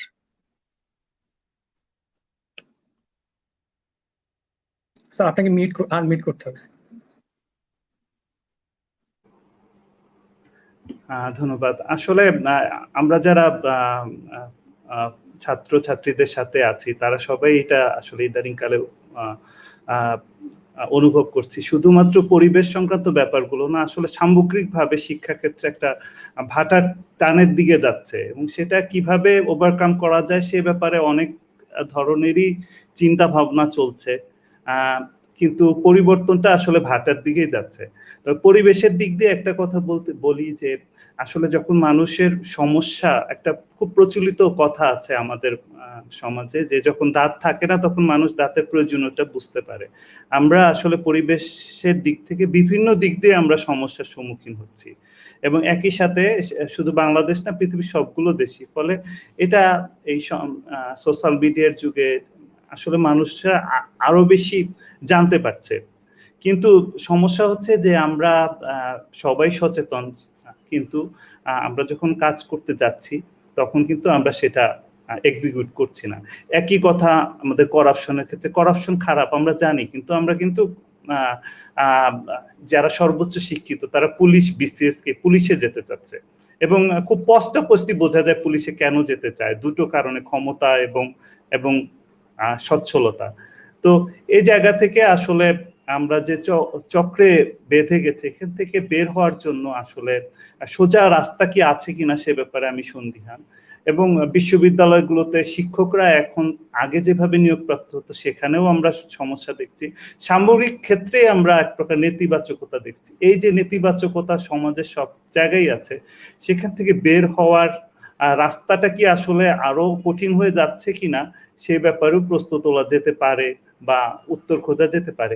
কিন্তু এর উপায় আসলে সামগ্রিক মানুষ যারা আমরা সমাজে আছি, আমরা যদি ভয়েস রেজ করি, আমরা যারা যারা নিঃসঙ্গ নিজের জায়গা থেকে যদি কিছু করতে পারি, তাহলে হয়তোবা জায়গা থেকে থেকে পরিবর্তন আসতে পারে, এবং এই পরিবর্তনগুলো কিন্তু আসলে সংক্রামক, ছড়িয়ে যায়। সুতরাং এই বিশ্বাসটা রাখতে হবে যে সাধারণ মানুষ যদি শুরু করে, শিক্ষকরা তাদের জায়গা থেকে শুরু করে, এবং আমাদের যে ব্যবস্থা আছে সেই জায়গা থেকে যদি শুরু হয়, তাহলে এটা যদি এক জায়গা থেকে আরেক জায়গায় যদি ছড়িয়ে যেতে থাকে, যেমন আমরা তো অন্তত গাছ লাগানোটা, আমরা গাছের যে ব্যাপারগুলো সেগুলো কিন্তু প্র্যাকটিসটা বেড়েছে। তো এরকম সামগ্রিক ক্ষেত্রে আমরা এই যে বিরিয়ানির প্যাকেটগুলো বিভিন্ন বনাঞ্চলে ফেলে আসছি, এই ধরনের প্র্যাকটিসগুলো, পলিথিনটা আমরা লঞ্চ থেকে ফেলে যাচ্ছি, এই প্র্যাকটিসগুলো যদি শুরু হয়, তো এই বিশ্বাস নিয়ে আমাদের থাকতে অবশ্যই করতে হবে যে পরিবর্তন আসবে। থ্যাংক ইউ স্যার, অনেক ধন্যবাদ। আমরা অনুষ্ঠান প্রায় শেষে চলে আসছি। তো ম্যাম আপনার কি কিছু বলার আছে কিনা? আর আপনি, আমরা হয়তো ম্যাম, যেহেতু আমরা স্টুডেন্ট, আমরা হয়তো পরিবেশ নিয়ে অত কিছু জানি না, আপনি যা জানেন, যেহেতু আপনি শিক্ষকতা করছেন, পড়াশোনা করছেন, আমি মোটামুটি শিওর, একদমই শিওর যে আপনি যেহেতু বেশি জানেন, আপনি বেশি হতাশাবোধ করেন যখন দেখেন যে পরিবেশ দূষিত হচ্ছে। কারণ এটার ইম্প্যাক্টটা, এটার খারাপ প্রভাবটা আপনি যতটা অনুভব করতে পারেন সেটা হয়তো আমি পারি না, কারণ আমার জ্ঞানের প্রতি ওই পর্যায়ে নেই। তো ম্যাম এই স্ট্যান্ড থেকে ম্যাম, আমরা যারা আছি বা আপনার স্টুডেন্ট যারা আছে বা সবার জন্য আপনার কোনো পরামর্শ কিংবা কিছু বলার আছে কিনা ম্যাম? আচ্ছা, এখানে আসলে আমি বলছিলাম আমি বেশি জানি, আমি এটা কখনোই বলবো না, কারণ আমার যেটা মনে হচ্ছে শশাঙ্কদা অনেক ভালো জানেন, আমার থেকেও ভালো জানেন হয়তো আমি যেটা জানি না। হ্যাঁ, কাজে এটা আমি কখনোই বলবো না। আমি হয়তো আমার থিওরিটিক্যাল পার্ট থেকে কিছু জানি বা আমার রিসার্চ পার্ট থেকে হয়তো কিছু জানি, সামান্য জানি। তো আর ওভারঅল যেটা বলবো যে এখানে আসলে হতাশ হয়ে তো আসলে কিছু পাবো না আমরা, তাই না? হতাশ হওয়ার কিছু নেই। সবসময় যতটুকু পারা যায় পজিটিভ থাকি, আমরা আমাদের নিজ নিজ অবস্থান থেকে আমরা সচেতন হই। হ্যাঁ, এটা হচ্ছে সবচেয়ে বড় যেটা প্র্যাকটিস দরকার, যে আমরা যেমন স্যার যেটা বললেন, যে সাজেদ স্যার বললেন যে ওয়েস্ট যেটা আমরা বিরিয়ানির প্যাকেট আমরা ফেলে দিয়ে আসবো, আমরা কেন আমরা বনের মধ্যে ফেলে দিয়ে আসবো? এখানে তো আমি সাথে করে নিয়েও আসতে পারি। হ্যাঁ, আমি ঢাকা থেকে নিয়ে গিয়েছি, আমি ঢাকায় বিরিয়ানির প্যাকেটটা নিয়ে এসে জায়গা মতো যেখানে আমার বিন সেখানে আমি ফেলে দিই। বা আমি একটা সিঙ্গেল ইউজ প্লাস্টিকের কাপে আমি কফি খেয়েছি বাসার পাশে টঙের দোকানে, কেন আমি এটা ড্রেনের মধ্যে ফেলে দিলাম? এই ড্রেনের মধ্যে গিয়ে তো আমার এটা জ্যাম হয়ে যাবে এবং তারপরে এখানে পানি জমে যাবে, ওয়াটার লকিং হবে। কেন আমি এই প্রবলেমটা তৈরি করব? তবে এখানে আরেকটা প্র্যাকটিস, সেটা তো আমি আমার ইন্ডিভিজুয়াল লেভেল থেকে আমি করতে পারি, কিন্তু সেখানে সাথে সাথে তরুণ সমাজ যারা এন্টারপ্রেনার হবে, যারা ইন্ডাস্ট্রিয়ালিস্ট হবে, তাদের জন্য একটা পরামর্শ হচ্ছে যে এই যে এই প্র্যাকটিস গুলো হচ্ছে, সেখানে অবশ্যই এখানে রিসাইক্লিং যেন হয়। হ্যাঁ, এই যে প্লাস্টিক গুলো তৈরি হচ্ছে এটা যেন রিসাইক্লিং হয়। যে ক্লোদিং গুলো আমরা ফেলে দিচ্ছি, ল্যান্ডফিল হচ্ছে, এগুলো যেন রিসাইক্লিং হয়। যে ইওয়েস্ট এর কথা বললেন, যে ইওয়েস্ট গুলো আমি ফেলে দিচ্ছি ল্যান্ডফিলে, মাতুয়ার ল্যান্ডফিলে ফেলে দিচ্ছি, আমি আমিন বাজারে ফেলে দিচ্ছি, এই ই ওয়েস্ট গুলো যেন রিসাইক্লিং হয়। হ্যাঁ, যেখানে আমি রিনিউয়েবল এনার্জির কথা বলছি, যে রিনিউয়েবল এনার্জি গুলো আসলে আমি বলতেছি এটা আমার ক্লাইমেট চেঞ্জ কমাই দিবে, এখানে আমার দূষণ কমাবে, কার্বন এমিশন কমাবে। কিন্তু এই যে রিনিউয়েবল এনার্জি, যেমন সোলার প্যানেল আছে, তারপর উইন্ড টারবাইন আছে, এদেরকেও যদি আমি প্রপারলি রিসাইকেল করতে না পারি, সেটাও কিন্তু ই ওয়েস্ট হয়ে যাবে। কাজে এটাকেও এই জিনিসগুলো আবার পলিসি মেকারদেরও একটা দায়িত্ব আছে, যে তারা এই জিনিসগুলো যেন পলিসিতে চলে আসে। যতদিন পর্যন্ত না পলিসি না আসবে, অর্থাৎ এখানে আমার টপ ডাউন অ্যাপ্রোচও করতে হবে, সিমিলার এখানে আমার বটম আপ অ্যাপ্রোচও করতে হবে। অর্থাৎ আমার টপে আমার পলিসি মেকাররা এখানে পলিসি তৈরি করবে, সেই পলিসি ইমপ্লিমেন্টেশন করবে, এবং ডাউন স্ট্রিমে আমরা যারা বটমে যারা কাজ করি, রিসার্চার হিসেবে কাজ করি, এবং আমাদের যারা ভলান্টিয়ার আছে, তাদেরকেও এই জিনিসটা সম্পর্কে কাজ করতে হবে। তা না হলে কিন্তু আমরা জিনিসটা আসলে এনভায়রনমেন্টকে পলিউশন বলতেছি, আমরা দূষণ বলতেছি, এই দূষণের জায়গাতে থেকে যাবে। হ্যাঁ, তো সবারকে সবার স্থানে থেকে অ্যাক্টিভেট থাকতে হবে, অ্যাক্টিভ থাকতে হবে। তো এটা কি পরামর্শ, কাজে হতাশ হওয়া যাবে না। Thank you ma'am. আমরা রিসেন্টলি একটা ভিডিও মাধ্যমে সচেতন করার জন্য একটু ঘাটাঘাটি করছিলাম। তো সেখানে দেখি আমরা যে প্রতি বছর বিশ্ববিদ্যালয়গুলোর অ্যাসাইনমেন্ট নেওয়ার কাজে যে প্রিন্ট গুলা করা হয়, এগুলো সিঙ্গেল পেজ প্রিন্ট করা হয়। ওটাকে যদি ডাবল বোথ সাইড প্রিন্ট করা হয়, তাহলে পরিবেশের অনেক বড় একটা পজিটিভ ইমপ্যাক্ট আসবে। আর তো এই ব্যাপারগুলা এর সাথে সাথে ম্যাম, যেমন হচ্ছে ইমেল, অযথা ইমেইলের রেসপন্স করার প্রয়োজন নেই। আমি ইমেলটা পেয়েছি, এবার আমি কাজ শুরু করে দিলাম, কিংবা রেসপন্স করে ইমেলটা ডিলিট করে দেওয়াটা জরুরি। কারণ হচ্ছে এই ইমেলটা সংরক্ষণের জন্য প্রচুর বড় একটা স্টোরেজ ফ্যাসিলিটি প্রয়োজন, যেটা পরোক্ষভাবে আমাদের পরিবেশের জন্য ক্ষতিকারক। তো এই ব্যাপারগুলো, ছোট ছোট ব্যাপারগুলো দেখা যায় অনেক বড় একটা ইম্প্যাক্ট ফেলে। Thank you ma'am. আমরা হয়তো সামনে আবার আপনাকে পাবো এবং স্যারকে পাবো সামনে কথা বলার জন্য। দাদা, আমরা শেষ পর্যায়ে চলে আসছি। তো সেক্ষেত্রে হচ্ছে এই যে এতক্ষণ ধরে আলোচনা হলো দাদা, তো আমি জাস্ট কোশ্চেন করতে যাচ্ছি না, একটা একটা একটা ছোট করে একটা সামারি চাচ্ছি, যে আসলে কি মনে হচ্ছে যে আমাদের এই আজকের এই আলোচনা দিয়ে আসলে কি পরিবেশের কোনো লাভ হবে কিনা?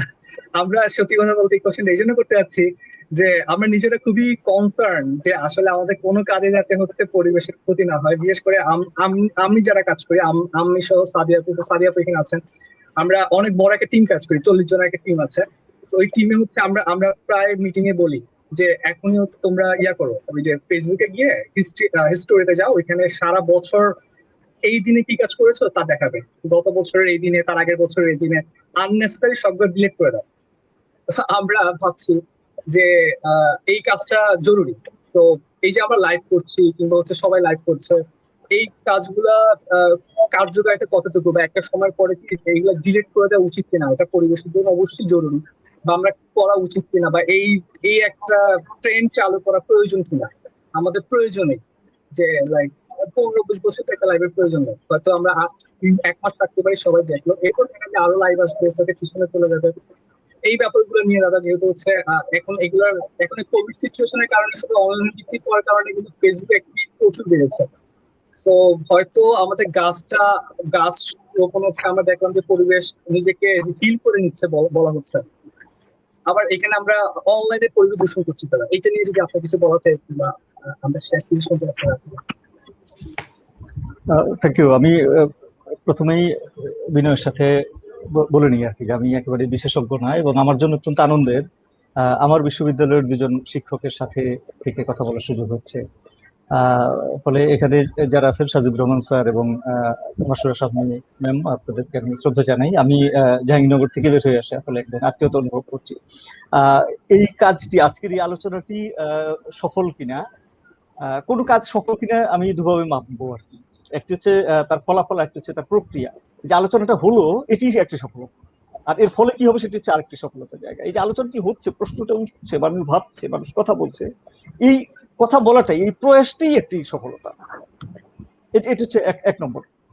2 নম্বর হচ্ছে যে এগুলো ডিলিট করে ফেলা উচিত, অবশ্যই ডিলিট করে ফেলা উচিত, এবং এটা না শুধু আমাদের জামা কাপড়ও যেগুলো প্রয়োজন নেই সেটা ডিলিট করে ফেলা উচিত, এবং কম কনজিউম করা উচিত। আমাদের সম্ভব, যতটা সম্ভব কম কনজিউম করা উচিত। আমরা যত বেশি কনজিউম করবো তত বেশি আমরা হচ্ছে পরিবেশের ক্ষতি করব।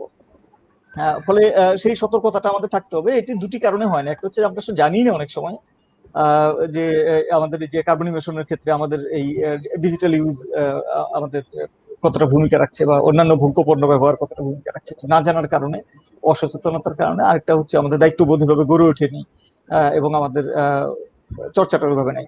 তার থেকে বড় কথা হচ্ছে যে আমাদের এই জানা, আমাদের জ্ঞান, আমাদের সচেতনতা, সেটা আমাদের মূল্যবোধে রূপান্তরিত হয়েছে কিনা। যদি মূল্যবোধে রূপান্তরিত না হয়, তাহলে শুধু আজকে এই যে তোমার কাছ থেকে শুনে নিয়ে আমি কালকে মেমোরি ডিলিট করলাম, তাতে খুব বেশি হবে না। যেমন আমি একটি উদাহরণ দিই, আমাদের বাসায় তুলসী গাছ আছে, তো পাশের বাসার কারো যদি বাচ্চার ঠান্ডা লাগে, কাশি হয়, তুলসী গাছের পাতার রস খাওয়ানো হয়।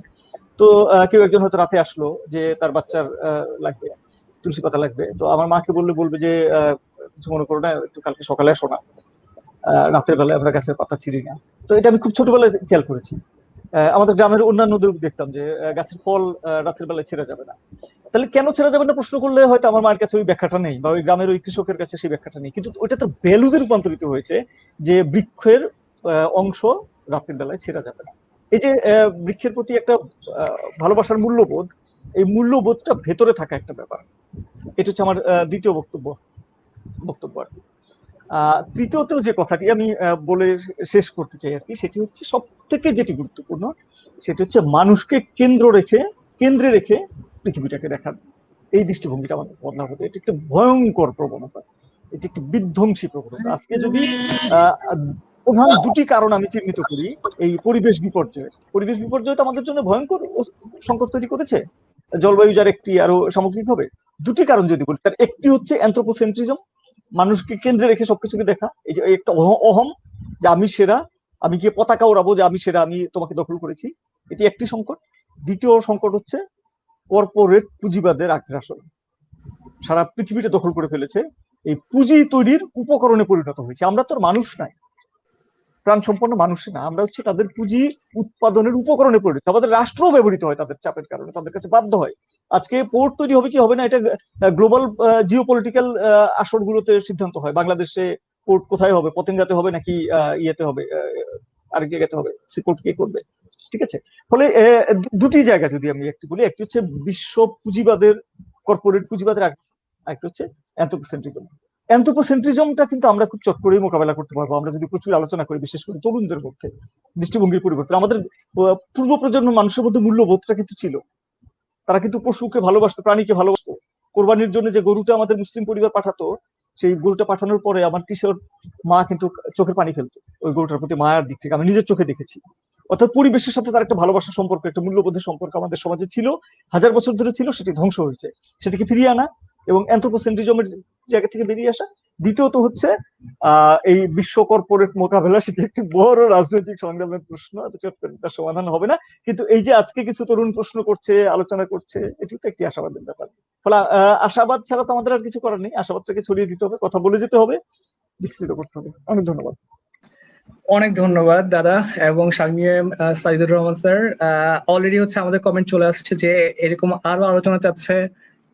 আমরা আপনাদেরকে আরো অনেকবার চাচ্ছি আমাদের এই প্ল্যাটফর্মে আমরা পরিবেশ নিয়ে কথা বলবো, আমরা পড়াশোনা নিয়ে কথা বলতে যাচ্ছি সবার। আমরা জাস্ট একটা কথা দাদা যেহেতু বললেন বা ম্যাম বললেন যে রিইউজ কিংবা হচ্ছে যেটা প্রয়োজন নেই সেটা করার না করার। সো আমরা অলরেডি হচ্ছে রিসেন্টলি একটা ওয়েবসাইট চালু করেছি, বেঙ্গল সোসাইটি। তো কোভিড এর কারণে সবার পারচেজিং পাওয়ারটা কমে যাওয়ার কারণে দেখা যাচ্ছে কোচিং সেন্টার গুলো অনেক তাও ব্যবসা ওদের কন্টিনিউ করছে। তো আমরা চেয়েছি ওদেরকে কিভাবে সহজে পড়াশোনার একটা প্ল্যাটফর্ম দেওয়া যায় যেখানে ফ্রিতে তারা পড়াশোনা করতে পারবে। তো আমরা ফেসবুকে পোস্ট করা শুরু করি, পোস্ট গুলা যেগুলো পড়াশোনা বা জানার জন্য প্রয়োজন, কারণ বই কিনা একবার কোচিং এ ভর্তি হওয়া কঠিন এই কোভিড সিচুয়েশনে। তো আমরা ফেসবুকে পোস্ট দিচ্ছিলাম, তো দেখা যাচ্ছে একটা পোস্ট 4-5বার দিতে হচ্ছে কারণ প্রতিদিন মানুষ যুক্ত হচ্ছে, তো আমাকে রিপিট করতে হচ্ছে। তো পরে ভাবলাম যে এটা কিন্তু একটা পরিবেশ দূষণের একটা জায়গা ক্রিয়েট করতেছে, পরিবেশ দূষণের একটা ভূমিকা পালন করছে। তো আমরা পরবর্তী ভাবলাম যে ঠিক আছে এটাকে আর কত মিনিমাইজ করা যায়, আমি তো বাদ দিতে পারবো না, মিনিমাইজ করি। সেক্ষেত্রে হচ্ছে আমরা একটা ওয়েবসাইট ওপেন করি, বেঙ্গল সোসাইটি। এখানে আমরা ওই একবারই পোস্ট করি এবং পোস্টটা হচ্ছে আমরা শেয়ার করে দিচ্ছি। সো দেখা যাচ্ছে যে যে কেউ যখন গিয়ে পড়ে ফেলতে পারছে। সো আমি ফেসবুক হচ্ছে বারবার শেয়ার দেওয়ার প্রয়োজন নেই। সো আমরা চাচ্ছি, হ্যাঁ, যেটা দাদা যেটা বললো, আপনারা বা ম্যাম স্যার আপনারা আশাবাদী আমাদেরকে নিয়ে। সবকিছুতে দেখা যায় যে অনেক মাঝে মধ্যে প্রেশার ফিল করি যে তরুণদের উপরে সবকিছু ছেড়ে দেওয়া হয়, তরুণরা আগামী ভবিষ্যৎ কিংবা তরুণরা পরিবেশ রক্ষা করবে, তরুণরা ইকোনমি রক্ষা করবে। এই বয়সটা ক্রস করছি তো মাঝে মধ্যে একটু প্রেশার ফিল হয় আর কি। সো আমরা চেষ্টা করছি, সবাই চেষ্টা করছে, স্যার ম্যাম এবং দাদা আমাদের তরুণদের জন্য, সবার জন্য দোয়া করবেন আমাদের জন্য। এবং আজকে আমাদেরকে এই প্ল্যাটফর্মে কিংবা এই লাইভে আসার জন্য অসংখ্য ধন্যবাদ। আপনাদের মূল্যবান সময় আমাদেরকে দেওয়ার জন্য। আশা করি সামনে আপনাদেরকে আমরা আবার পাবো এবং এই কোভিড সিচুয়েশন আশা করি আপনার সবাই সুস্বাস্থ্য এবং পারিবারিক সুস্বাস্থ্য বজায় থাকবে। এবং ম্যাম আমাদের জন্য দোয়া করবেন, স্যার দাদা আমাদের জন্য দোয়া করবেন। ধন্যবাদ আপনাদের সবাইকে। ধন্যবাদ সবাইকে, ভালো থাকবেন, বাই বাই। ধন্যবাদ।